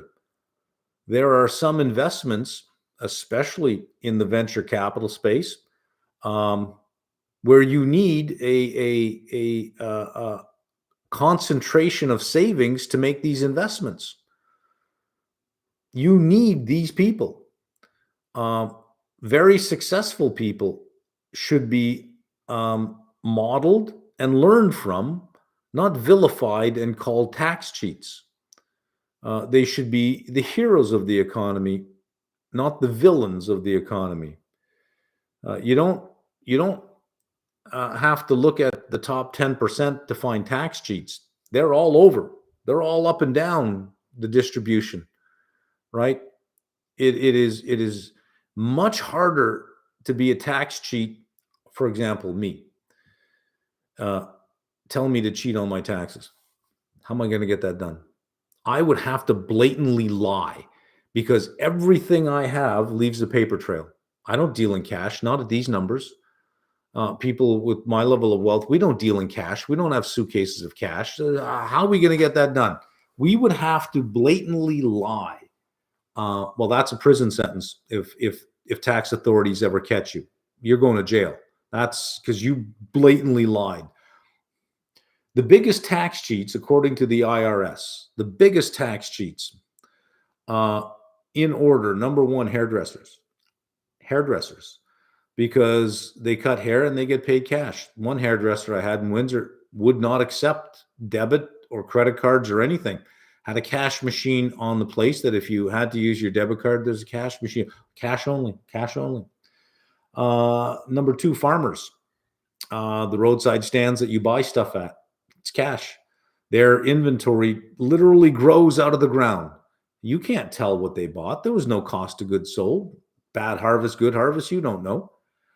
There's a place up the road, apple orchard, that sells pies, apple pies every day. A certain number of apple pies, cash only. They don't take debit, cash only. You got to walk in with cash to buy that pie. And servers, they're not in the top 10%. The biggest tax cheats aren't even in the top 10%. When you have an economy that keeps vilifying the top 10%, where are you going to go with that? Right? Where are you going to go with that? You want to make sure everybody pays their fair share. That would mean investigating servers, hairdressers, farmers, not the top 10%. I don't think that unless you can embrace these truths, that there are bad people, there are lazy people, there are people that are at the bottom through no fault of anybody other than their own bad decisions. Once you embrace that, you can start building an economy with policies that work. You can start saying, okay, well, we need a policy to avoid this level of poverty. You don't give them more. That's how they got there. They got there through their own bad decisions. Giving them more money enables their bad decisions, and they'll just stay there. You recognize that they got there because the safety nets were too easy. So what do you do if you want to cure poverty? You don't give them anything. You raise the cost of failure. You raise the cost of failure, and you'll get less of it. If you lower the cost of failure, you'll get more of it. Here's an easy one to make. If you drop out of high school, you sign off on social services for the rest of your life. No free health care, no welfare, none of that. You can quit school anytime, but you no longer qualify for social services. That's tough love. Why? If you finish high school, there's a good probability that you'll be employed more and longer. But if you don't, there's a good probability you will live in poverty your whole life and will require social services your whole life. We're already giving you free school all the way to high school. We're already giving that to you for free. Now you want us to carry you. And if we don't give you the money, the threat is, well, the crime, there'll just be higher crime if you don't give them money. Oh, so if I don't give you the money, you'll just steal it from me. You want to lower poverty, make the cost of failure higher, right? And you'll do well. I think you'll get rid of a lot of that stuff. I think liberal leaning people are good intentioned. I think they have good intentions, but the fallout, the consequences of their decisions, I think they lack basic economic training, because I don't think they understand sticks and carrots very well. So what do I think of Canada's future? It's never been a tech economy. I don't see it becoming a tech economy. Oh, we have little companies here and there, but there's no vibrant tech center. There's no vibrant venture capital center as well, because heck, you keep just taxing the hell out of capital. Well, what do you think? It's going to stick around and take it? So no, it's Unless you change direction at the government level and start instituting common sense and tough love, the as they say, the road to hell is paved with good intentions. And liberals, especially the progressives, they all have good intentions. They're not evil people. They have good intentions. It's just they're stupid. Let's just say it. They're pretty stupid. They're limited. This is as far as they can see. Does my decision make me look good? Am I a wonderful person? It's a lot of that shit, right? Canceling welfare for high school dropouts, that's a tough thing to do. But if you did that, uh, and gave it 10 years, I guarantee you the amount of high school dropouts you have would drop significantly. No social safety net unless I complete high school. You're doing them a favor, right? Have you never told your kids you're eating your vegetables, period, or you're not leaving this table? What the hell is that? Right? I mean, you're being cruel to that kid. Tough love. It's not that you hate the kid, you love the kid, and you know this is a good thing for him, so they're gonna do it. Same thing.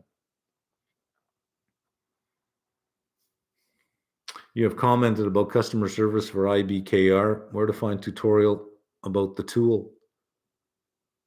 The tool. The tool. What tool would we be talking about? um Usually YouTube is pretty good. There are a lot of people who use IBKR that do videos on IBKR on YouTube. So you can find help from the crowd that way.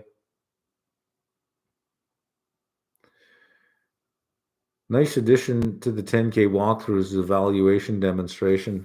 It will be more of a retail investor's valuation as opposed to an institutional um, analysis, cash flow and discounted cash flow or free cash flow.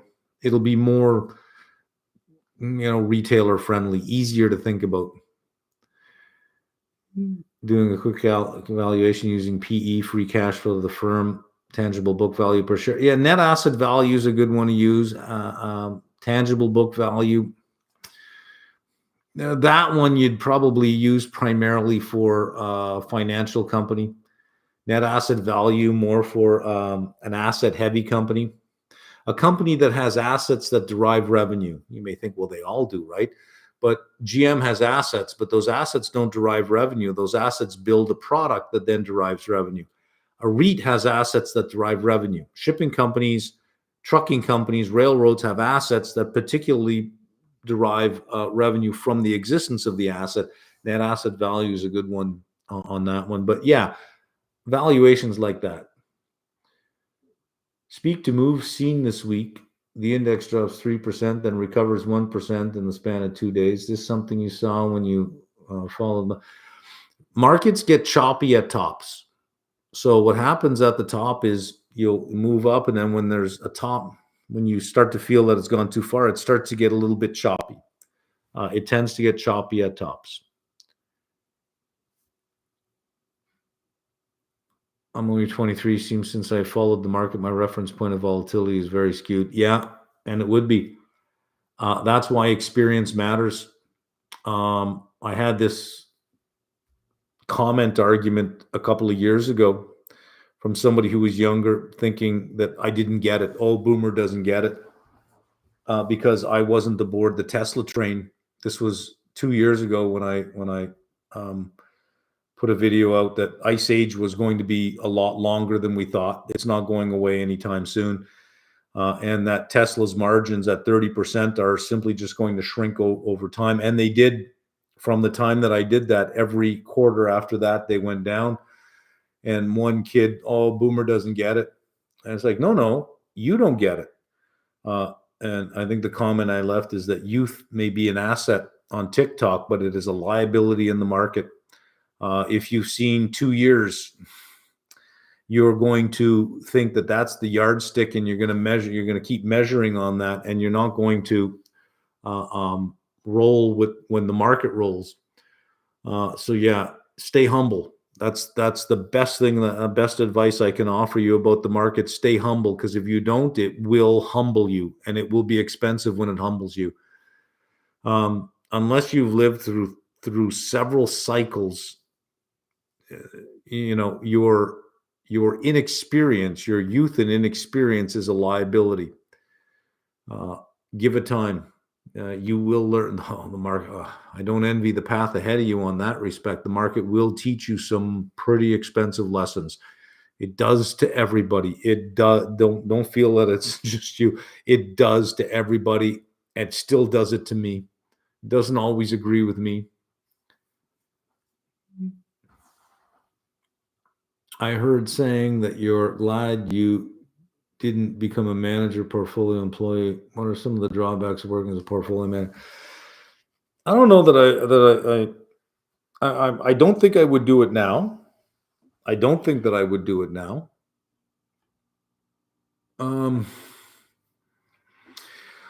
I think I said more along the lines of I'm glad I never had a real job.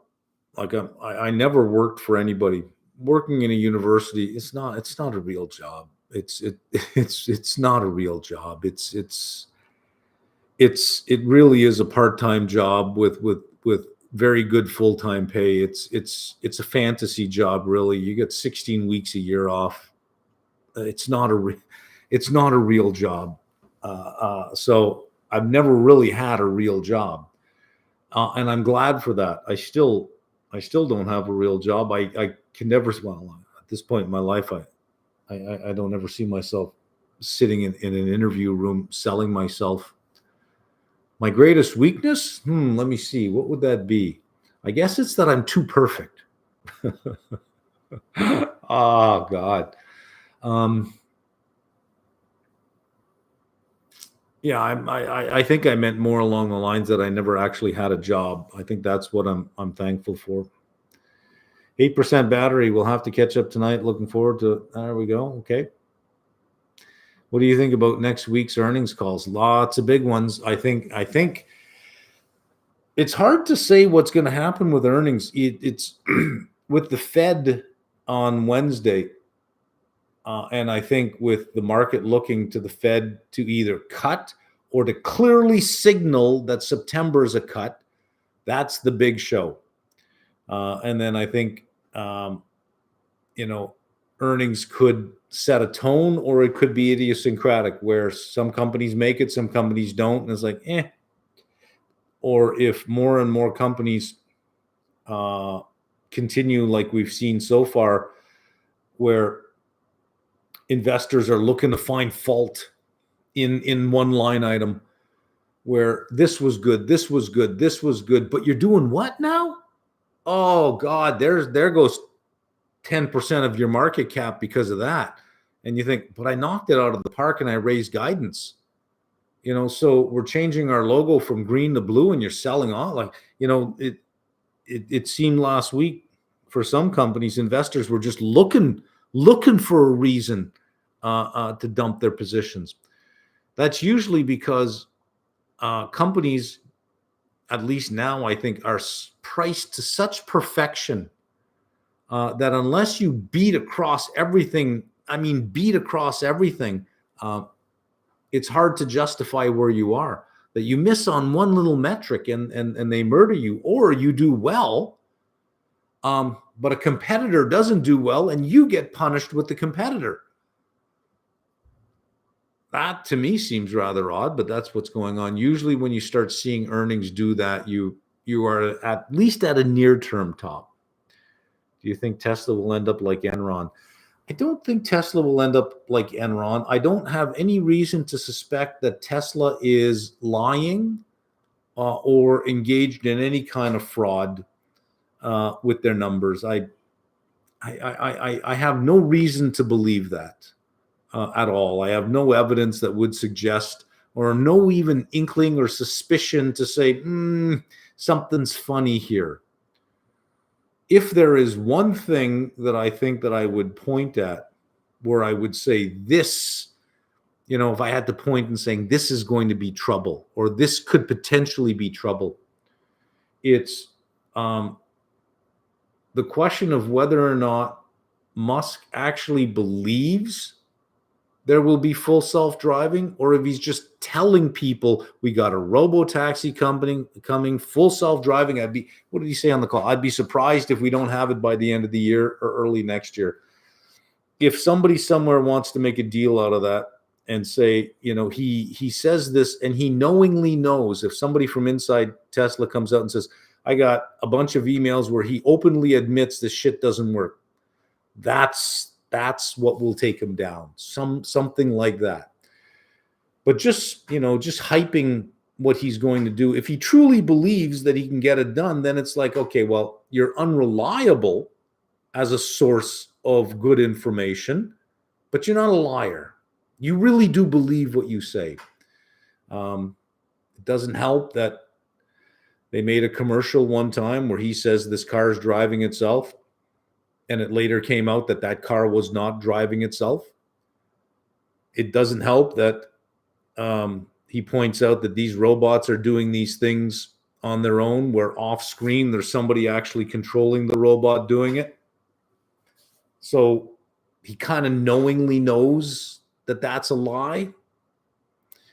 So to say the path of Enron, I think that's your only path, is if he's knowingly hyping things he knows are not true. But Enron had huge fraud.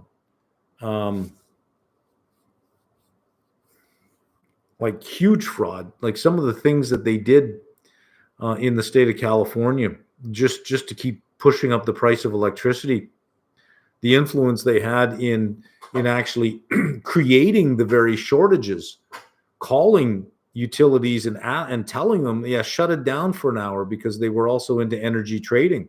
Shut it down for an hour, knowing it would boost the price in California. They went way across the line. I have no suspicion at this point, and I've seen nothing in their statements that suggests that they're doing something funny there. Favorite philosophers, I find something interesting in all of them, really. I don't know that I have a favorite. Well, I shouldn't say that. I do have favorites, but I don't know that I would say that it's a small list. I like a lot of them. I'd say Aristotle and Nietzsche are probably top of the list.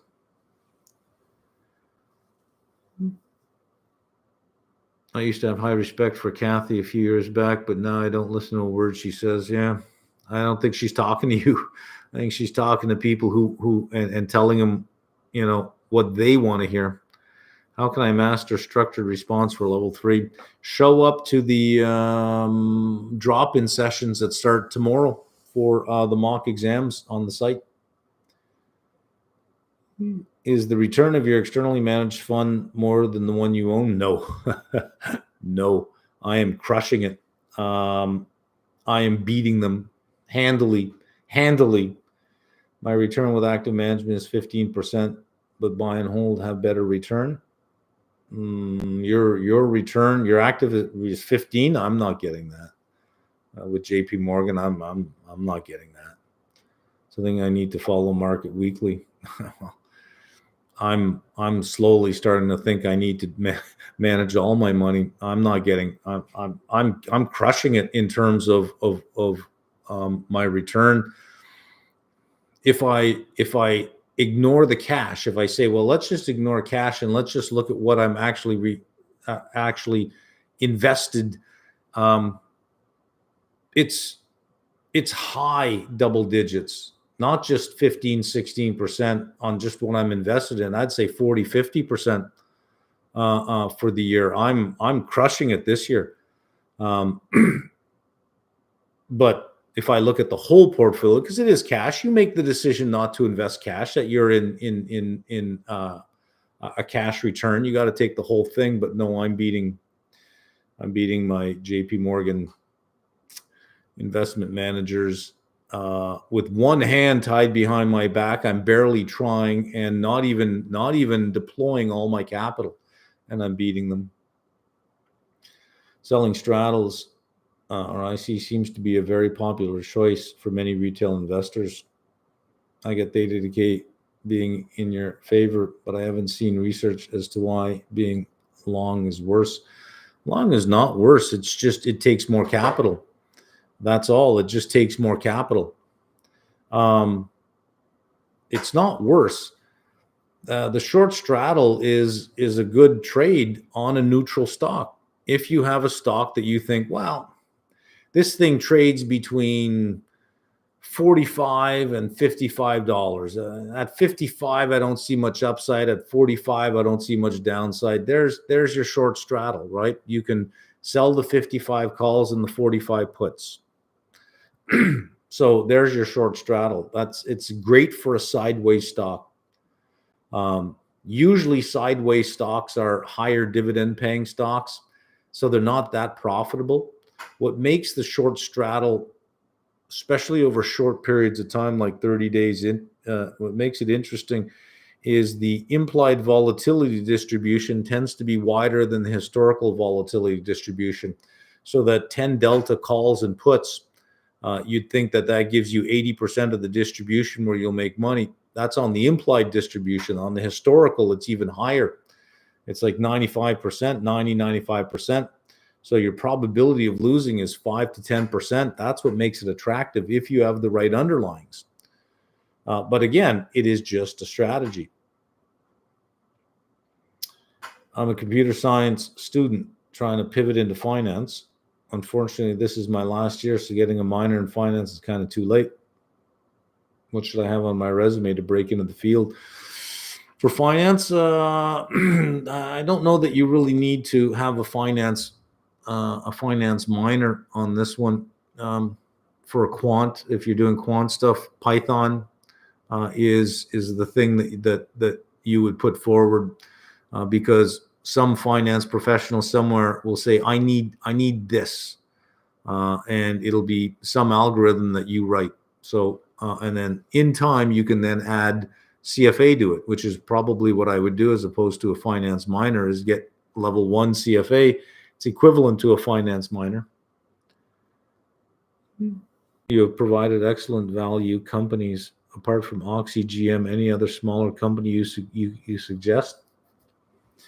Smaller company.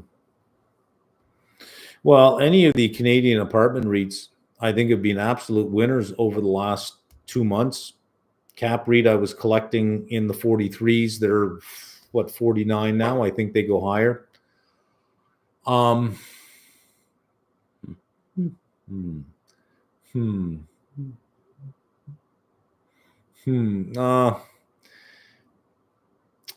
Yeah, I don't know that I specifically go looking for small cap stocks.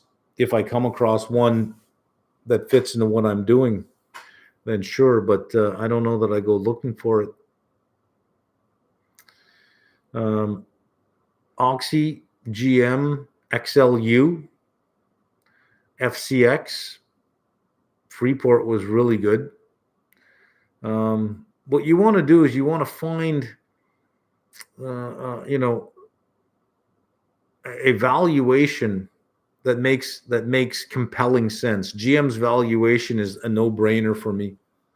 When you're trading at 4 to 5 times your free cash flow, if I owned 100% of the company, in 5 years I got all my money back. For an extremely profitable company in terms of profit per vehicle and the cash flow they generate, it just seems odd to me that they would be so undervalued. Oxy's cash flow yield is incredible, 15, 16%.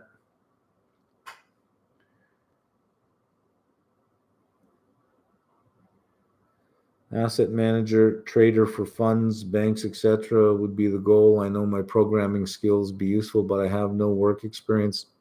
That is a bit of a problem with no work experience, but with IT. However, IT is, used to be rare. It used to be hard to get IT people. Now it's not that hard. So you can get somebody with 5 or 10 years experience, whereas 2 years ago, good luck with that, right? Any thoughts on Paris Olympic opening ceremony? I didn't hear much about it, so it must be just plain. Celine Dion, I guess, gave a great performance. So great for her. Other than that, I haven't seen anything. I haven't tuned in. I have no desire. I haven't heard anything. Drain flies, maybe. Drain flies. You're going to have to expand on that a bit more. That's interesting. Host a party at your house to all your loyal followers. I don't know that there are that many people in this area. I looked at GM's latest financials. For 44, you get $19 stock in cash, $2 a share for GMAC, valuing at 1 times book value. Is there something I missed, or is it just that deeply discounted? $2 a share for GMAC? I think you're wrong on that. Well, you mean the financing side of it? Yeah, well, possibly. I think their book value per share is much higher, but yeah, they are deeply discounted with no respect. I mean, look at their forecast for the year: $9.50 to $10.50 EPS. Middle is $10. That means they're trading at 4.4 times 2024 earnings. 4.4. And they're far more profitable than Tesla per vehicle. They already have a robo-taxi. Tesla doesn't. They have multiple brands. Tesla doesn't. They have probably one of North America's best performance vehicles. Tesla doesn't. The ZR1 with over 1,000 horsepower. My God, that is wicked. That's more than the Ferrari has. You got Cadillac. You've got a lot of really great brands in there. More cash flow per quarter than Tesla generates. More sales per quarter. Sells more vehicles per quarter. Yet everyone is in on this robo-taxi and self-driving. Robo-taxi's been 5 years being promised? 2019, 2020 we'll have 1 million robo-taxis. It's 2024, nothing. 2014, full self-driving's just around the corner. 10 years later, it's just around the corner, people. And now we're going to have flying cars by 2025. Apparently, the new Roadster is going to fly with rocket boosters on it. And in 2026, Optimus will be in a whole bunch of houses, fully programmable.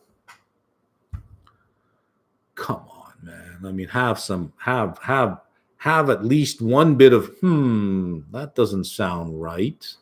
And every time they're going to do something, if you read their 10K, we're going to do our own batteries. We can do it cheaper with more capacity at a faster speed.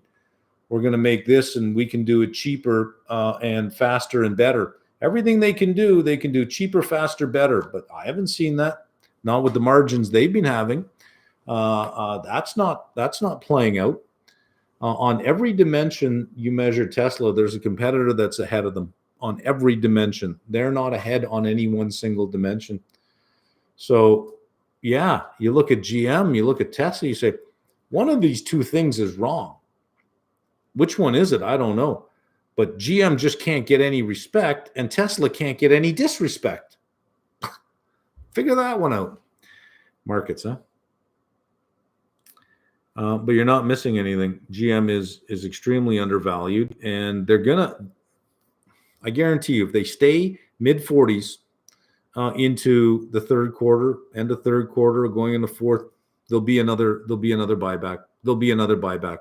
Why wouldn't they? They'll keep buying back their stock until there's so few shares they will trade at $100 a share. But I'm in. Would you rather become expert in one industry sector as a sector analyst or someone who knows and understands key fundamentals of several industry sectors at relatively low depth? I seem to think if you really know a sector, there's opportunity everywhere. You'll start to recognize opportunity everywhere because things will mean things to you because you'll be able to attach it to all this deep knowledge you have. And if you have deep knowledge in one industry, you have this spillover into other industries.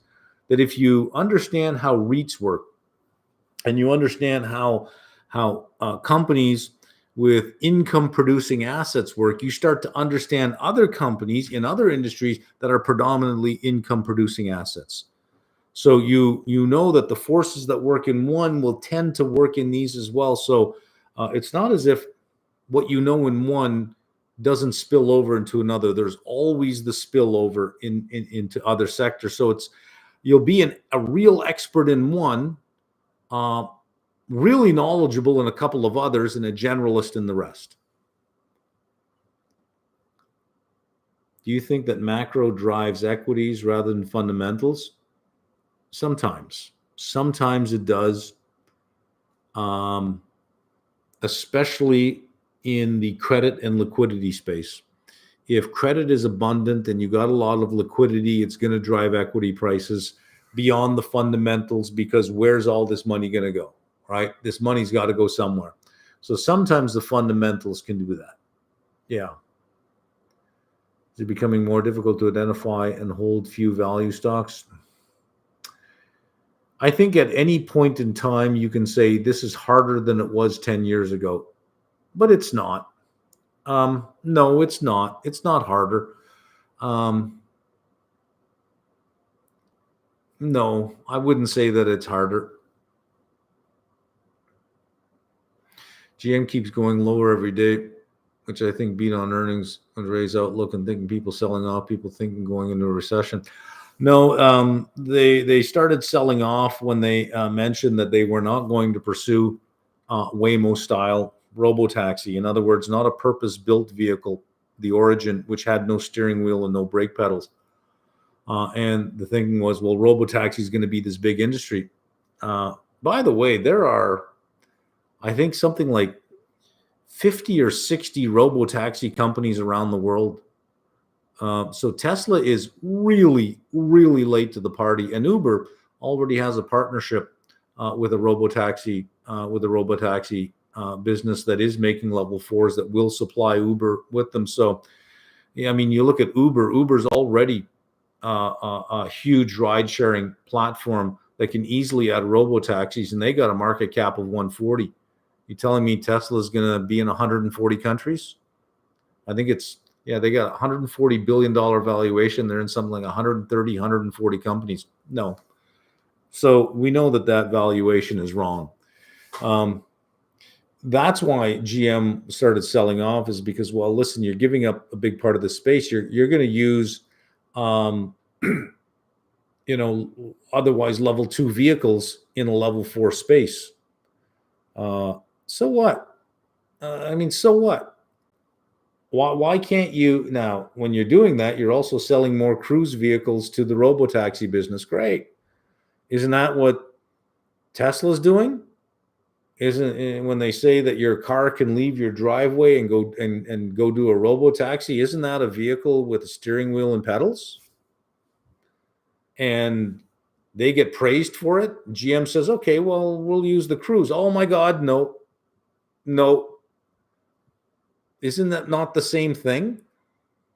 Right? I mean, Tesla didn't say anything about everybody's vehicle will have no steering wheel and no brakes, and that's what you'll drive. It said, whatever car you have, it's a software upgrade, which is, by the way, a lie. You cannot just do a software upgrade on many of the cars that it is sold, because it lacks the cameras necessary to get it done. And it lacks the computer necessary to get it done. So that's a lie. That is now, he must know that's a lie. So that's a blatant lie. But that's why they sold off, because they said, well, we'll just use a car.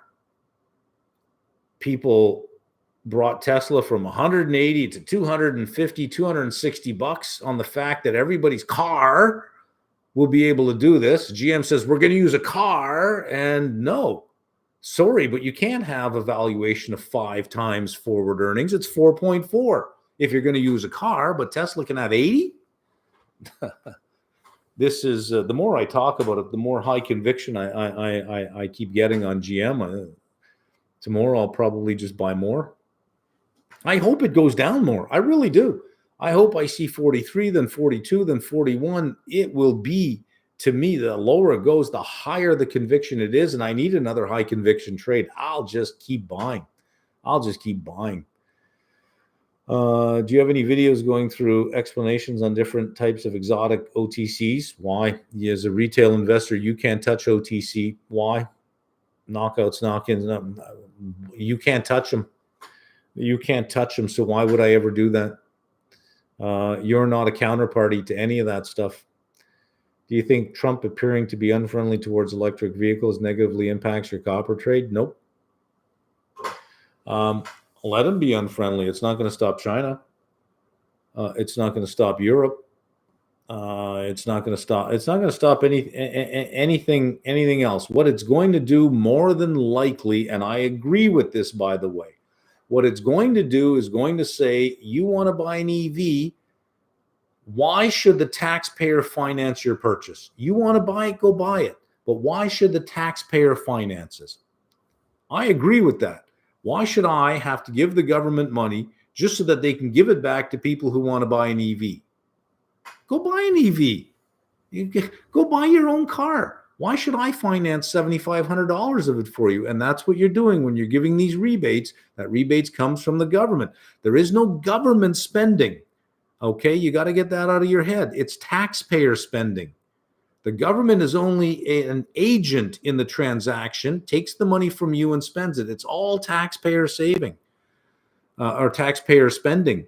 So do you want to keep financing other people's purchase of a vehicle? Because that's what you're doing. But if you buy an internal combustion vehicle, you pay full pop. You pay the whole thing yourself, unless you want an EV. If you want an EV, then other taxpayers will pay 75. But you say, but I don't want an EV. Well, then tough. You'll continue to finance the purchase of other people's EVs, and you'll pay full price for your ICE. I got a problem with that, right? That's what I think Trump has a problem with, is that part. The other part that I think he has a problem with is this dictate by specific governments, like state governments, saying no more ICE vehicles by this date. You'll have no choice but to buy these EVs, whether you like it or not. No more ICE. I got a problem with that, right? If EVs are really that good, I should not want to buy ICE. I should not want to.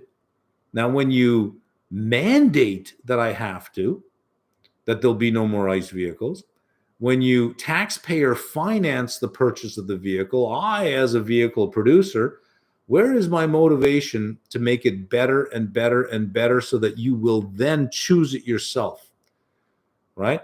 It disappears. It just disappears because I think I just got to wait till 2020 and then that's it. All these ICE manufacturers will be dead. They'll be gone. No, I disagree with anytime government gets bigger and decides to determine what you want to buy. I disagree with that. Where were we here? OBS is great software for streaming, but yeah, it's a learning curve. Let me know if you want to upgrade your streaming setup. I think at some point I will. Why couldn't you be looking at charts on companies in certain sectors getting hammered? Why couldn't you be looking at charts on companies? What's a chart going to tell me on certain sectors getting hammered? So I call up a chart and I say, okay, this sector is getting hammered. I call up a chart. I go, yep. What's a chart going to tell me? I'm not the kind of person that's going to draw some lines on a chart and go, oh, it's due for a bounce. Look at the lines that I've drawn. These lines cannot be wrong. The lines are telling me, and look, I've drawn 4 lines. That's better than 3. That's all technical voodoo nonsense stuff. I don't know what drawing lines on charts would tell me, and I don't know what a chart would tell me that I wouldn't already know. So Lamb Weston really dumped last week. I call up a chart. I see that it really dumped last week. And I'm not trying to be difficult here. What incremental information am I going to get looking at the chart of something I already know? Wouldn't I look at the earnings report? Wouldn't I look at what caused it and ask myself, is it overdone? What's their new PE? Now that they've lowered their guidance, what is their new PE? What is the new enterprise value? What's the new multiple of sales? Are they undervalued according to their peers right now? Is this excessive? Wouldn't I get more out of looking at that as opposed to calling up a chart? So if you could just explain what you meant by looking at charts on companies getting hammered, what would the chart tell me? Good questions in the chat, and apparently Mark can't find those. There are some good questions in the chat, and apparently Mark can't find those. I read every question, buddy boy. Every question. So trading options, volatility trading seems to be popular take amongst experienced traders compared to directional. At least most of the people that I know. What is your take on this? Everybody has their thing, right?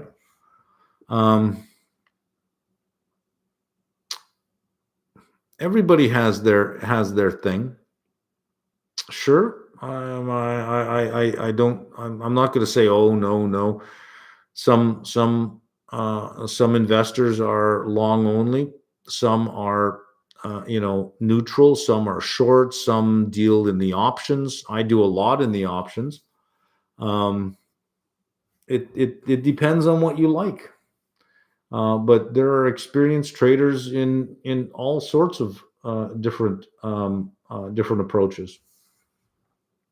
Zuckerberg appears to have taken your advice and bent the knee to Trump.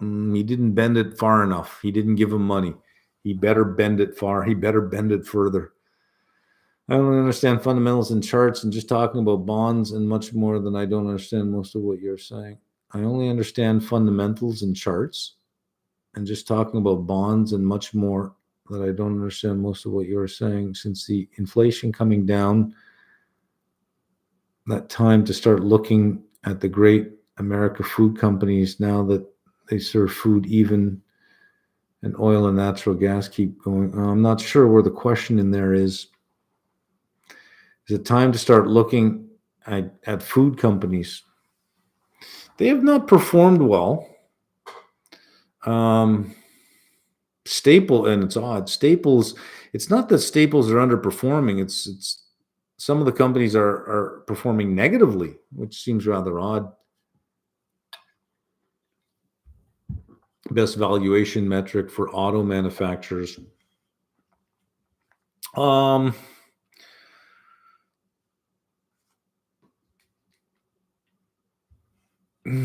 There's a number of measures that you can use depending on whether you're looking at pre-capital structure or post. Measures of free cash flow, I think, are good because there's always reinvestment in these companies. So even though they earn, you can look at their income statement. Here's what they earn. Some of that has to go back in. It's not free to distribute. And if it doesn't go back in, you eventually kill the company. Free cash flow. To look at companies in terms of, if you're comparing them, you want to compare them before capital structure. You'd be looking at operating earnings and margins. Yeah, I don't know that there is a particular way. Book value per share, I don't think tells me very much. I think it's useful, but I don't think it tells me very much. So I don't know if there's a best valuation metric. Any thoughts on the recent DOJ investigation, ABR? I've already talked about this. They had no choice. The DOJ was already investigating at the bequest of the GSEs.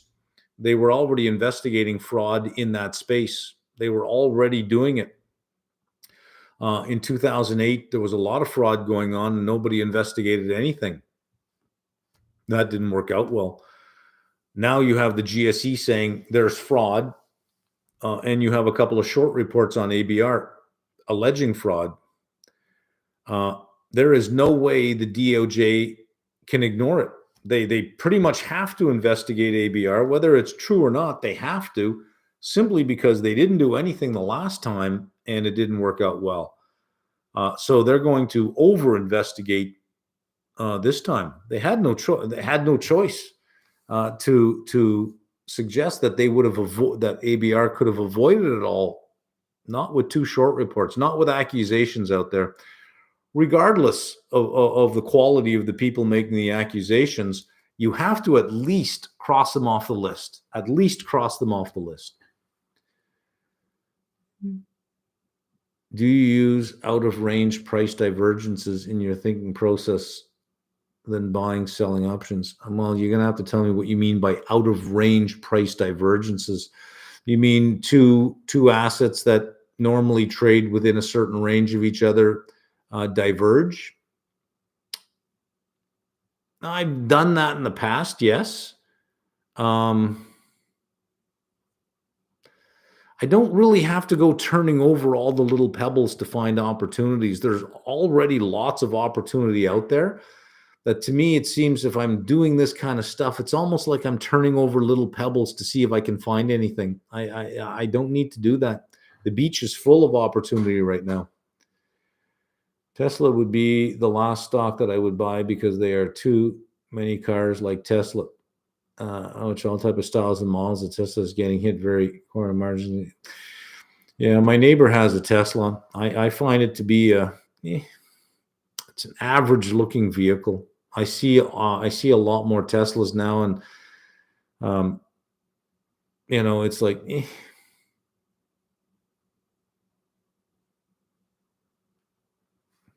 Now his neighbor can't get. Yeah, maybe my neighbor can't get the deal now. What's the average annual return for the past 10 years? Mine 20.5, 20.6. Last 10 years. That's money weighted. And that is including, by the way, my registered funds where I can only go long. So I had a good year last year with them. And this year I moved out of ABR when ABR got its short squeeze. I moved out of ABR.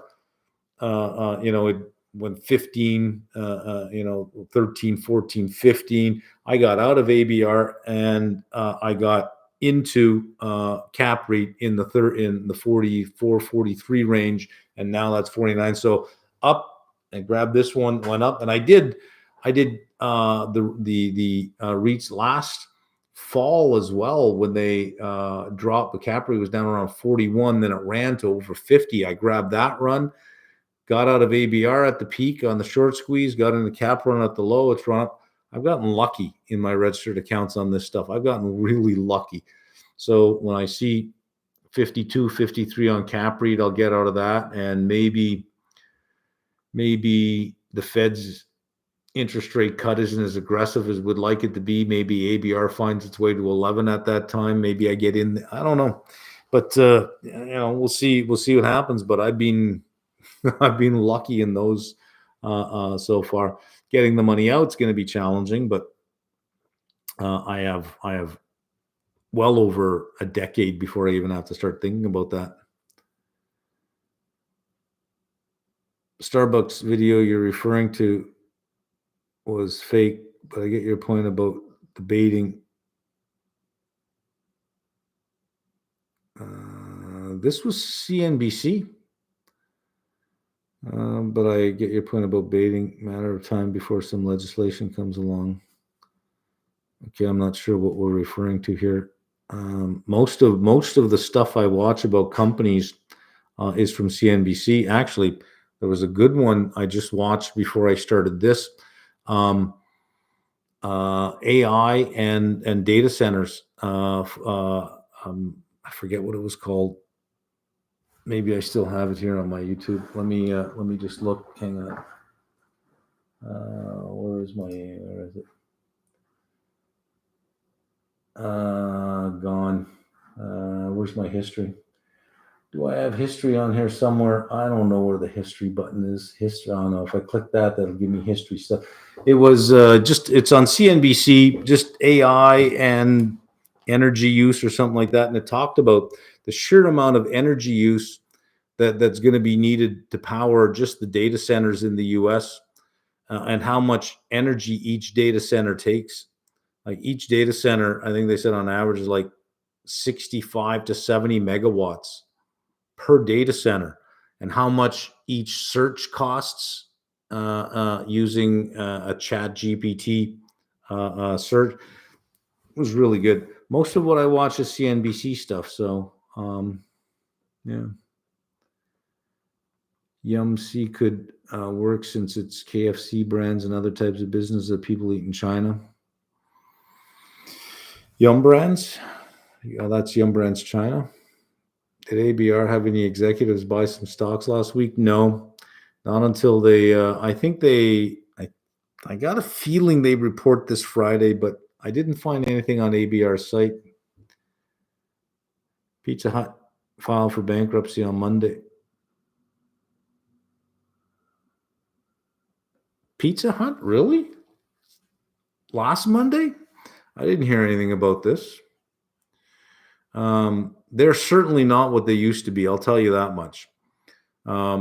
Years ago, I used to go to Pizza Hut every Friday for lunch, because they had really great pizzas out, and it was all you can eat pizza for lunch.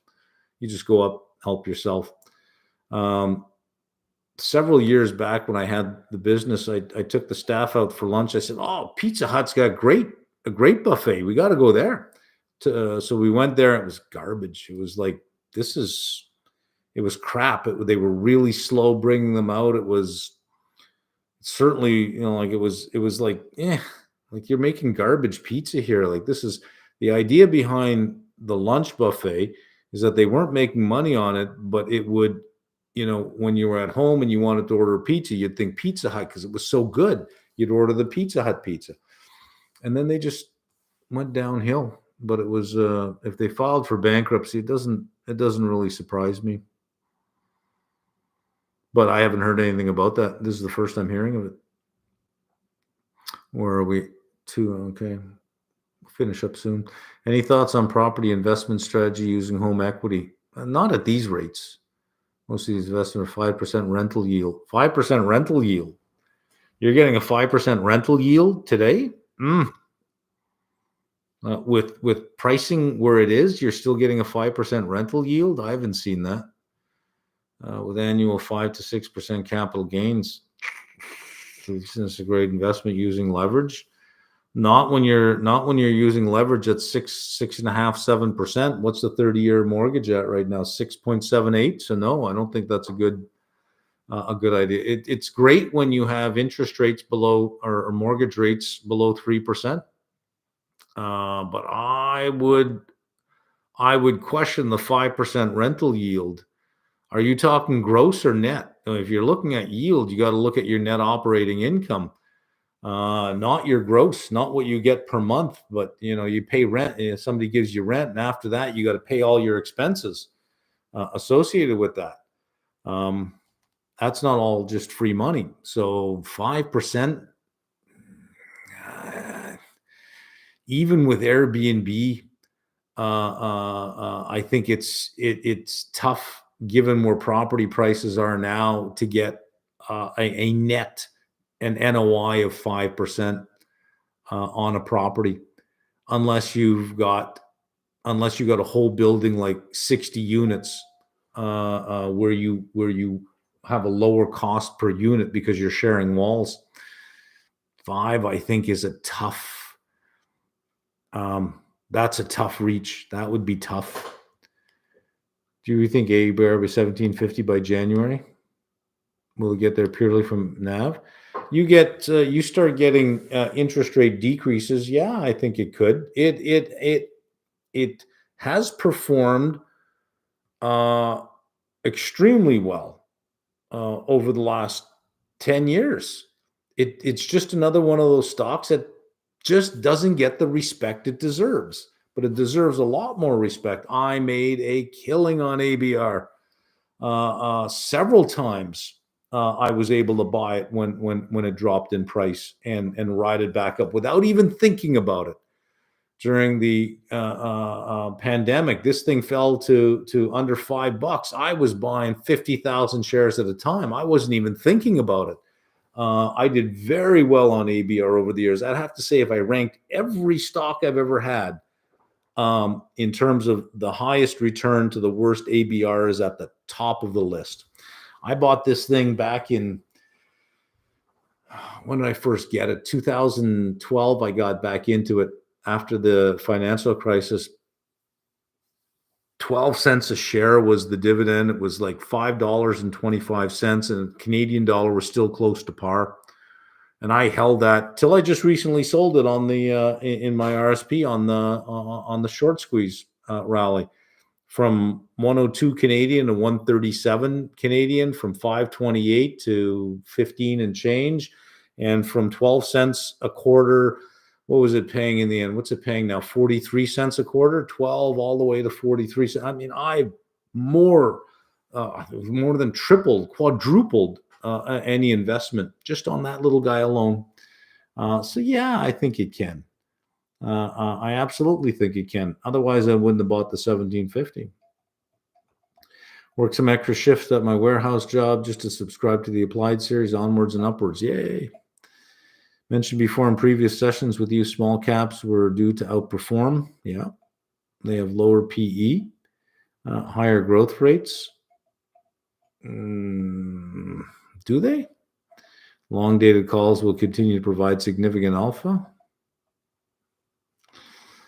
Yeah, they got lower PEs. I don't know if I'd say they have higher growth rates. I don't know that that's true. How can I buy a home and still have an equity portfolio? Yeah, that's a tough one, right? Using all my money for down payment would leave nothing for investments. Think housing price in Toronto will ever come down? Down? Isn't there something like 6,000 condos on the resale market right now? Where did I read that? I read something that the condo space is just massively overcrowded right now, but still high priced.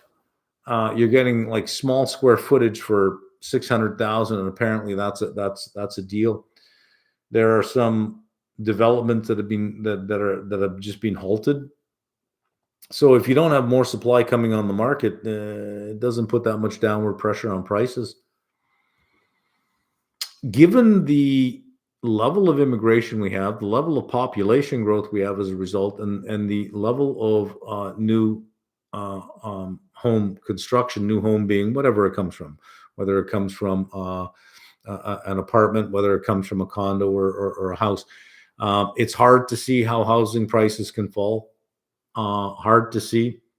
We would need an excess of supply over demand, and with more people coming in the country than we're building homes for, you have an excess of demand over supply. That any pullback in price, you've got a lot of latent demand sitting there that will just step in. So if you're waiting for a decrease in pricing in Toronto, I don't know that that's a good strategy. Just did a mock, and here I am. We need some boundaries, I think. Yeah, we need some boundaries. Use a Bloomberg terminal. I did once. Overkill for a retail. I would say if you're fixed income, yeah, it's a necessity. If you're equity, you can find anything on the Bloomberg everywhere else. It just aggregates things for you, but you can find it anywhere else. At least that's what I found. Do you think AI can replace humans in financial industry? Some parts, yeah. Some jobs. Going on any dates recently? No, that's well behind me. I don't really do that. Have you seen Trump's comments on Gensler? Yeah. I don't know what to make of what his next presidency will be like.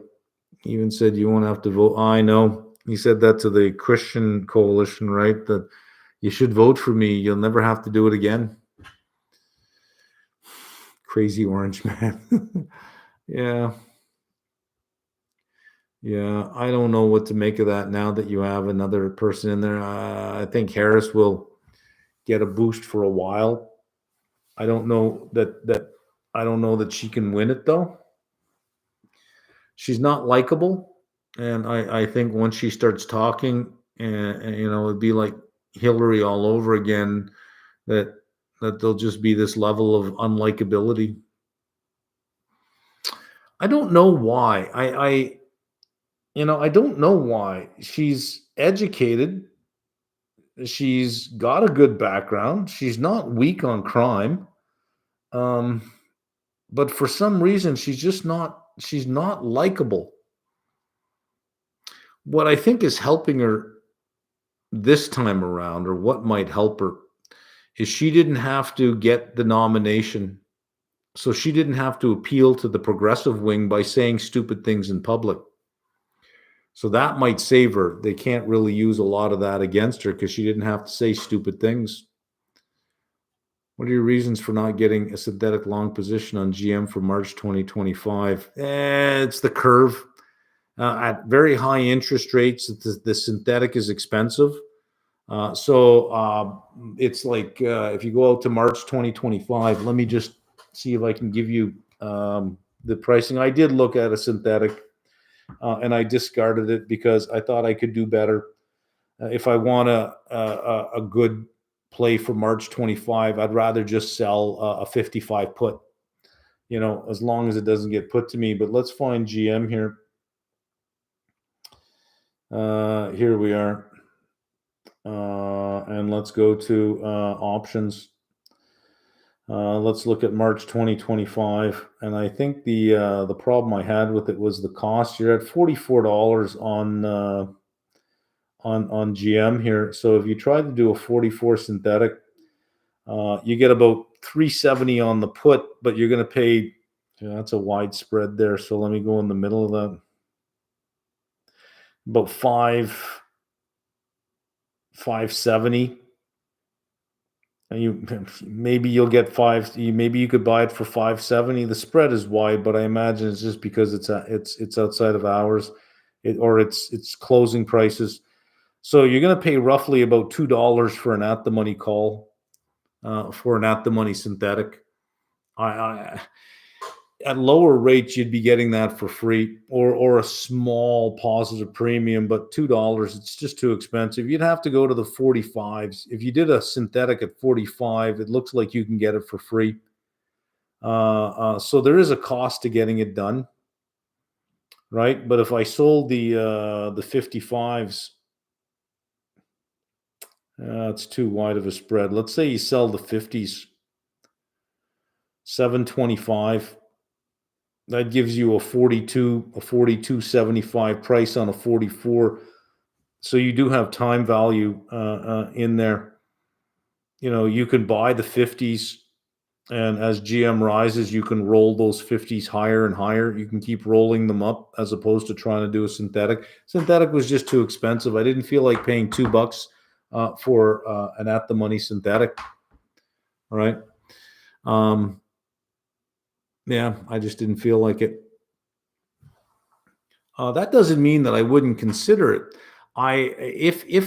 If skew increases, like, so if the put implied volatility if they have more downside and that put implied volatility increases and lower demand for calls, you might get to the point where you could get a March, not at 5.5% interest.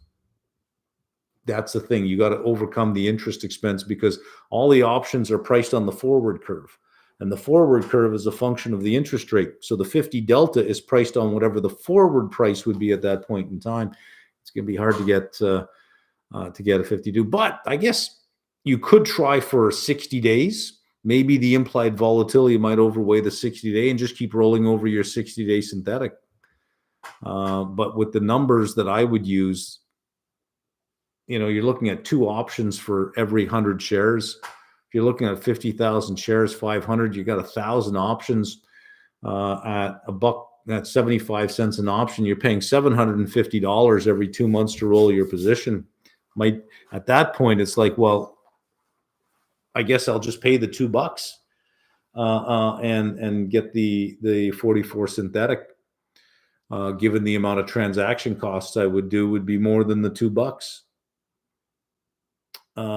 So why not just own the bloody thing, right? Why not just own it and finance some of that cost with puts?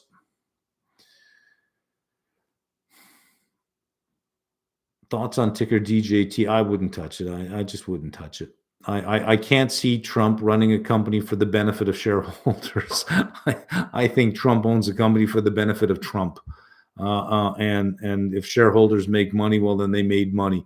But he's not doing this for the benefit of shareholders. I don't think that occurs to him at all. So no. Going through the options course, I love the theta strategy. I'm concerned about becoming a statistic. Yep. If I plan to sell time for income, what are the important metrics to monitor for risk? Don't go crazy. Don't go crazy. This is one strategy, not your whole strategy. It's one strategy. Follow your rules and don't go crazy. Don't say, hey, that worked and that worked. Let me do 10 now. Let me do 10 different companies, because if the market turns on you, a theta portfolio is going to hurt badly, because your margin requirements are going to start to balloon up and you're going to get knocked out of positions all over the place. Don't go crazy. Don't go crazy. It's in addition to what you're doing. It's a nice little bit of extra money that you can make. It's in addition. It should not be your 100% thing. You make it your 100% thing, you will be a statistic. You will. Because as soon as the market turns, you're gone. Right? Don't get greedy. Don't get freaking greedy. This is how people lose in the market, is they get greedy. Okay? Keep in mind, think about baseball. Every home run leader is also a strikeout leader.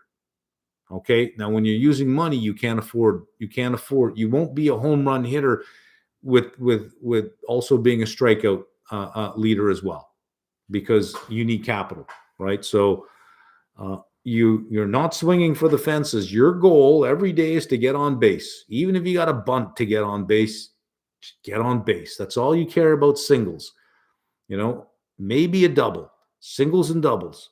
If you hit a triple, great. If you hit a home run, great. But you're not in the game to hit home runs. Singles and doubles, singles and doubles, singles and doubles, right? Consistency, and don't get greedy. You're going to do okay. That's not saying you're not going to lose someday.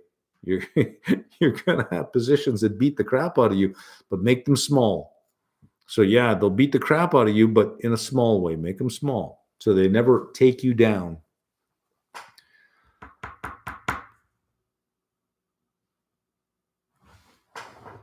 What do you think of railway stocks?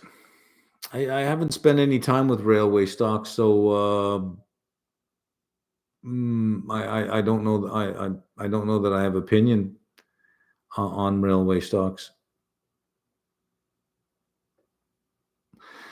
What's your opinion on day trading high volume large cap stocks? I don't like day trading. I don't day trade. Day trading to me is gambling. It's you're betting on noise. There is no information on the move in the day. There is no trend that you can extrapolate and draw all the lines you want on the chart. You're still gambling. You're still betting on noise. Nope. I wouldn't do it. And that's the most inefficient way to trade, because there are no capital gains. All that short-term trading, all that is income, pure income. You're taxed at your marginal tax rate. There is no benefit for that. It's hugely tax inefficient. You have the illusion that you're making money, and only the illusion. Concerning the question on yen margin borrowing, I didn't borrow to increase my returns, but to deduct my interest cost. Some money has been taken out of the account and I pay it back periodically. Okay, I'm unaware of that. What do you think about valuation models, and how much do you rely on those when you make investments? I don't think much of them. We're going to replicate a model in September. I see no reason why I build a model from scratch when there are good models out there. But we're going to start with a blank Excel sheet, and we're going to build exactly what that is so you can see the steps in building it. When you do, you're going to see the sheer mountain of estimates that go into a model. And you're going to say, but wait a minute. I'm making my best guess for what sales will be. Then I'm making my best guess for the margin. Then I'm making my best guess for the increase in cost. Then I'm making my best guess for this and my best. Yeah, it's a mountain of guesses. It's all just a mountain of guesses. Now, sometimes there are relationships that you can model quite well.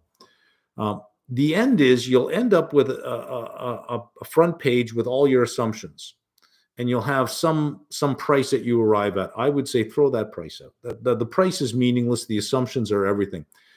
Company reports earnings, and you can go through the earnings and say, that is in line with my assumptions. That's better, that's better, that's worse, that's worse. And then you could say, okay, well, being that these are better than the assumptions, does that mean that this is better than what I thought it was? And if it was, well, then that is supportive of your position.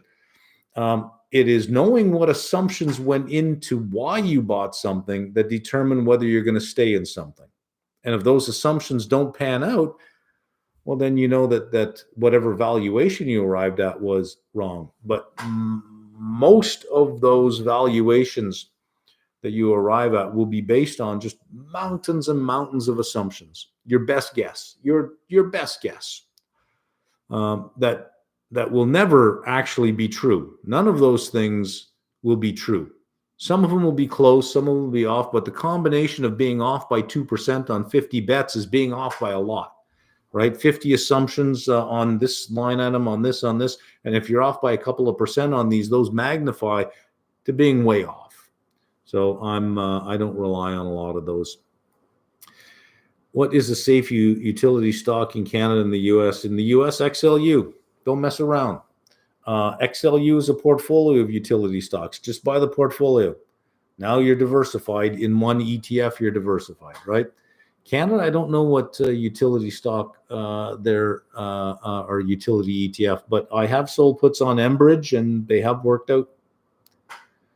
What external managers do you use? JP Morgan. Have you followed Mark Schmel from Fidelity? Not really. Small business to start for under 5K. I don't know. Almost, you can start almost any business that relies on your intellectual capital that's up here.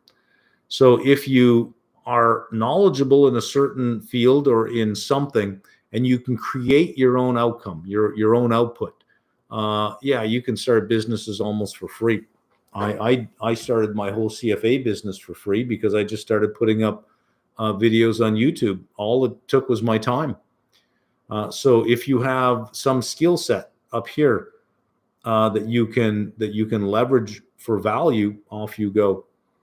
But if you have to invest in equipment, if you got to hire people, if you got to invest in office space, in marketing and advertising, that 5K, you're not going to get much done that anybody else can't do for 5K. What do you have up here that you can turn into a stream of income, right? If you increase the safety net and reduce the risk of starting a business, doesn't it logically follow that more people would be starting businesses and more will be willing to take that risk? Why? If I say, here's money, you think, well, great, there's my problem solved. No, I don't see that more people would start businesses. I don't see that. I think fewer would. When do you recognize that you're overly leveraged in your portfolio? When you're bleeding red every day, right? Nobody recognizes they're using too much leverage when they're making money. Nobody says, wow, I'm making a lot of money. I got way too much leverage. I better pull back. No one does that. You only recognize you have a problem when it's working against you, right? So if you're a jerk, but you're going out to the clubs, you're a jerk, but you're still going home with girls every night, you don't recognize that you're a jerk. Not until you're not going home with anybody anymore do you recognize, maybe I'm a jerk. I guess it's the easiest way to talk to the crazy kids out there. No, you only recognize you have a problem when you start suffering because of that problem, right? That's the only time you recognize it, and that's true for everything. People who have a drinking problem don't recognize they have a drinking problem until it starts affecting their life, and it has to affect their life for a period of time before they come to the conclusion. Use too much leverage. You don't recognize you're using too much leverage till you bleed red long enough that it changes your life a bit.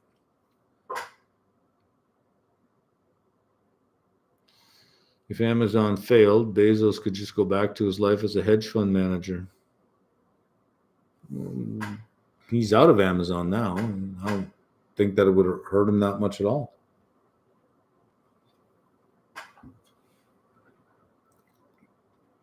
Besides, for every Amazon, there are tens of thousands of failed businesses. Tens of thousands of failed businesses. So Bezos can go anywhere. David Simpson can't. You know who David Simpson is, right? He's a guy who started a small business and it didn't work out. Never heard of him? That's the point. Neither has anyone else. That's what he's got on his resume. David Simpson can't go anywhere. Jeff Bezos can. Can you describe what the mechanics that drive a yield curve inversion before a recession? And how the length of the inversion increases severity? Well, the short rate goes up, right? The short rate goes up so high that the market begins to think all you're going to do is slow down the economy. So longer dated yields tend to drop in anticipation that, well, you're not going to keep rates this high for very long. They got to come down. So the longer part of the curve will reflect a longer cycle, not the short cycle high rates, but a longer cycle that will include lower rates. And that's where you get the inverted curve. The longer it stays inverted, the more it changes decision making, especially in terms of how you finance things, because usually you finance things, especially with banks. You find your source of funds are short term, and you're financing long term. So higher short term rates would mean even higher longer term rates, which should slow down borrowing, which should slow down the issuance of credit, which would then slow down aggregate demand, which then slows down the economy. Should, right? How was Costa Rica been? It was good. It was nice. Every place has its benefits and every place has its drawbacks. So there were benefits and there were drawbacks. Every place has its drawbacks. I've seen you sell TLT puts. Yep. What would be the cons of buying a lot of TLT leaps? You got to pay for it. TLT is $90 some. You're going out a year at 5.5%. Remember, those options will be priced on the forward curve.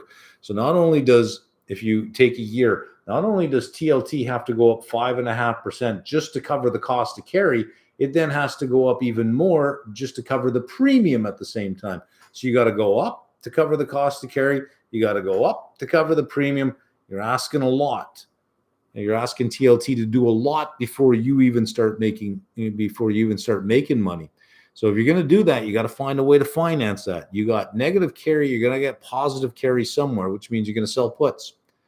But you're never gonna cover that cost off by selling puts once. January 2026. Oh, you want to go out to January 2026? The cost of your calls are going to be huge. Looking at January 26, $100 calls at $5. So TLT's got to get to 105. Just for you to break even, it's got to get to 105. So it's at what, a little under 93 right now. So it's got to increase by $12. What is that? 10 and that's it's got to go up 13% just before you, just to break even. You're asking a lot. There are better ways to capture that 13% other than say, well, I'll give it the first 13% and then I'll start making money. And you're paying $5 to get that done. Yeah, not a good deal. How do you determine fair value or when to sell FX or COPEX? I don't know.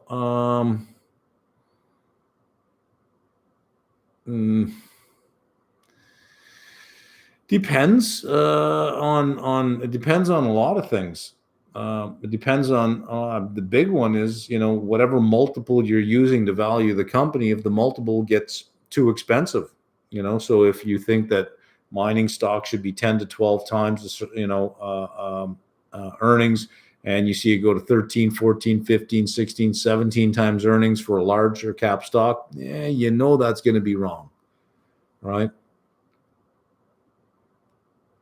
I think the story is good, but I'm hesitant to buy specific stocks and only buy general ETFs on story since I rarely have a good exit plan. Key attributes to be a global macro hedge fund trader. I don't know. Key attributes. I don't know that they'd be any different than being a finance professional in any other type of fund. Dedicated, short, market neutral, leveraged, event driven. I think probably the same things. I also notice you mainly focus on some technical analysis for options and applied level support resistance. Is a good thesis underlying is more important than technicals? Yes. Unless you have a story, there's no point in drawing lines on charts. And support and resistance, that's about as far as I would go. A trend line is a support line on an upward moving price. That's as far as I go. But once you start talking Fibonacci, this, Elliott wave, that, retracements, RSI, bullshit, I'm out. That's all nonsense. That's all just nonsense. GM looks like more selling, which I think the lows are in because people think a recession is coming or slower growth in the second half, which selling came in July instead of October. What was the worst investment you have ever made? Her name was Debbie. Worst investment ever. Worst investment I ever made?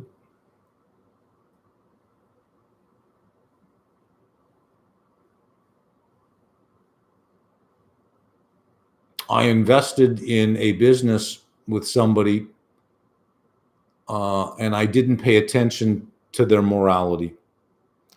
As I sat in his office and he told me how he had this affair with this woman, married man, picture of kids right on his desk. I didn't pay attention to that. It didn't occur to me. I thought this was just a guy talking, a little bit of bravado.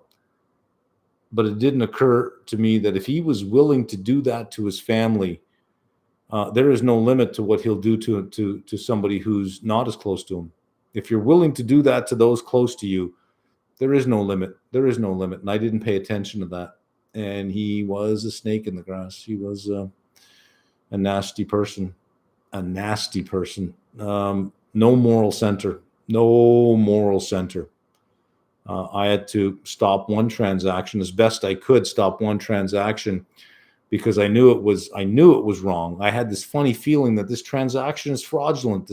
It's wrong. There's something not right, and I couldn't verify any of the information the other side gave. None of it existed, and so we walked away from that transaction. But had I not investigated it, I think he would have went in. I think there was a kickback in it for him, and I think that's what he was willing to do, is screw everyone over for his own benefit. I didn't see it at first.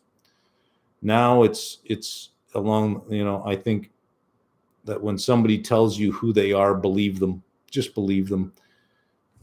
I should have been more cautious, but I was younger at the time, and it was, I thought it was, just some guy talking guy talk, and it didn't occur to me that that's who he really was. Just a real piece of shit, unfortunately. What do you drive? F-150. How would you create an income portfolio on futures? Income portfolio on futures. Futures don't really pay an income. Here in Korea, option selling on individual stocks, ETFs are outright banned. Income portfolio on futures. Futures don't pay income.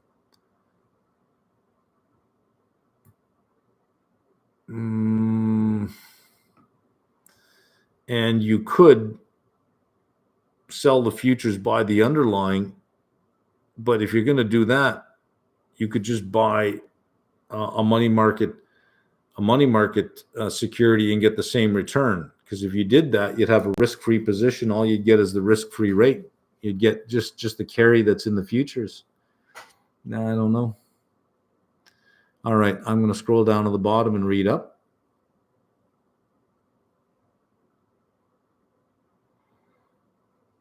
If you have an estimate on how many rate cuts would occur, couldn't you estimate the price of TLT? Yeah, you can.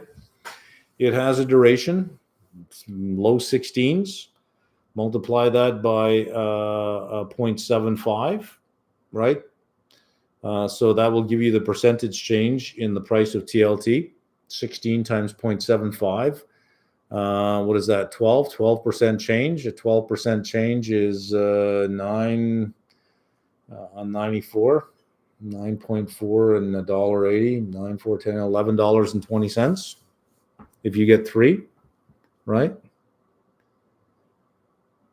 Do you think we can get industry long short ideas using manufacturing and service PMI reports? Not really. Not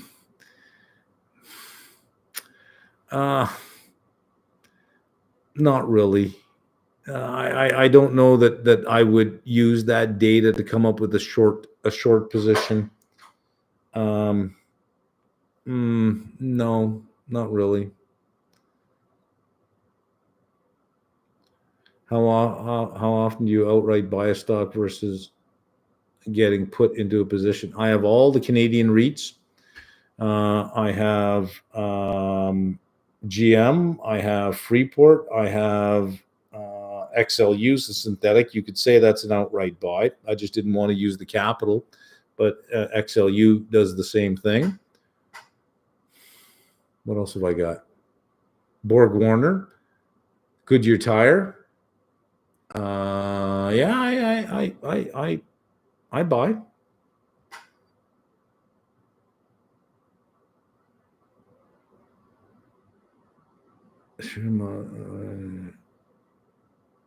Okay.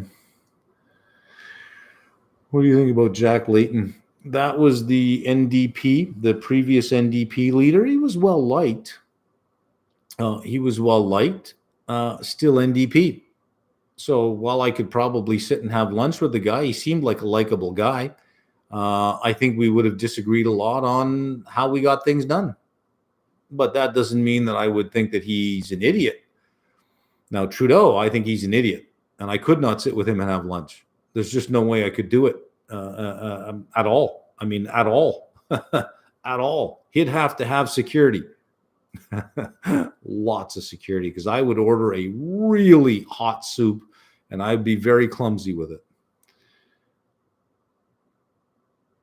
Can you register a dog as a service animal in order to travel with internationally? Well, you could, but what would I need a service animal for? I'd have to have some reason why I need it. I think that's overly abused, by the way, because there are people who really do need that. There are people who really do need a service animal. And this idea of it is my emotional support pet, I think you're abusing something that is there to actually help some people out. Yeah, I could probably find somebody to do it for me, but I don't think I would ever do it just because, right? I don't think I would ever do it. When I'm done moving from place to place, maybe I'll think about a pet. But until then, I think the idea of a dog, much as like the idea of a person in my life, would be, the idea sounds good, the reality not so good, because of how I live and what I want to get done.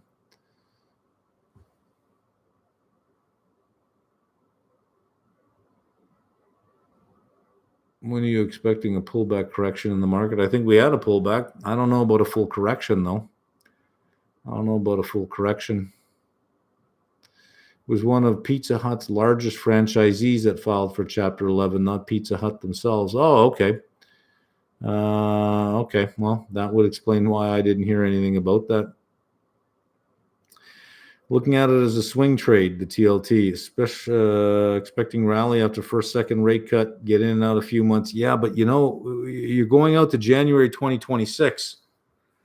Your gamma on that will be almost non-existent, right? I can't look at gamma on this. I need my desktop for that.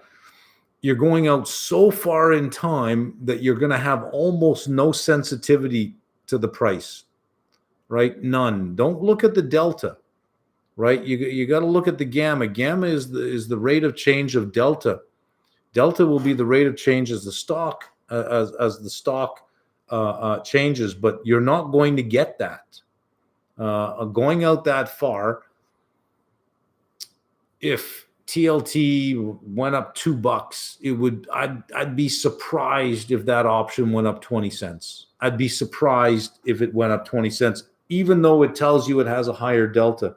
Let's just look at the delta on that thing. This is the problem with long dated options. If you're using it as a swing trade, you're better off with a shorter dated option than a longer dated option. If you think there's going to be a rally, then look for December, look for October or November, even late September.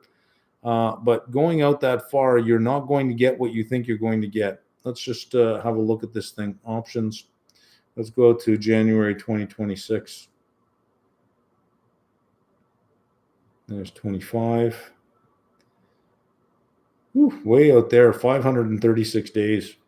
I don't have delta on here. $100 call, 525 to 530.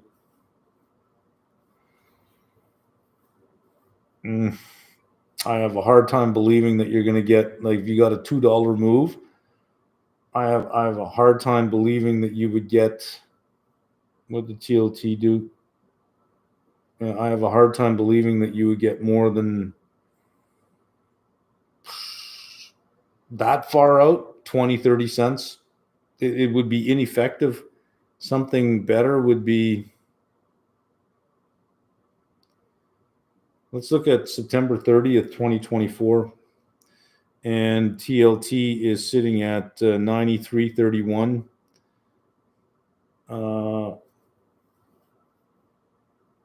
The 94s you can get for $1.86. If you expect there to be a rally on a rate cut, if you think that TLT can push up to 94 again, maybe 95, that's your bigger payoff. Is the 94 calls. I wouldn't go out to 2026. If you're gonna go to January, at least go to January 2025, and don't buy the hundreds. It's too far away. You want a faster moving delta. Have a look at the 94s here are 370 for the January 25. I would go to the 94 January 25s. If there's going to be a movement, it's going to be before the end of this year. You're going to get a movement because you're going to get rate cuts. We know we're going to get rate cuts. Why go all the way out to January 2026? Makes no sense to me. And you're going to have an insensitive option. This one will be fairly sensitive. You're a little out of the money at 94, and it's far enough away that you can get the September excitement going in there. If a rate cut doesn't come till September, that's what I'd be looking at. I would be looking at that one. If you get,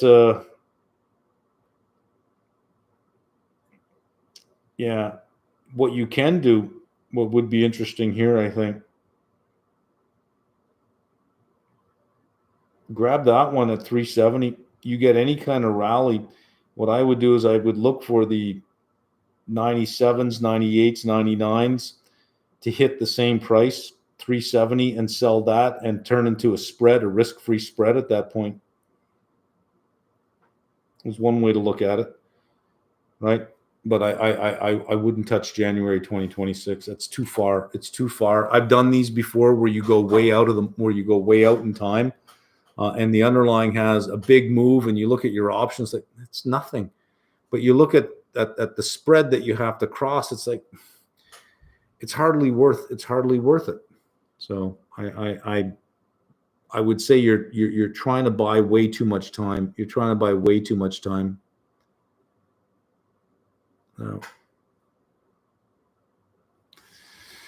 Our portfolio optimization model is useless, pretty much. What do you need for portfolio optimization? Let's say mean variance. What do you need? You need an estimate of expected return. You need an estimate of volatility. You need an estimate of correlations between the asset classes. Guess. A mountain of guesses, just a mountain of guesses. And research shows that a naive portfolio, where you take your asset class, you just say 1 over n, provides about the same return as an optimized one. A good guess, 1 over n, 20%, 20%, 20%, 20% is just as good as all this fancy mean variance optimization.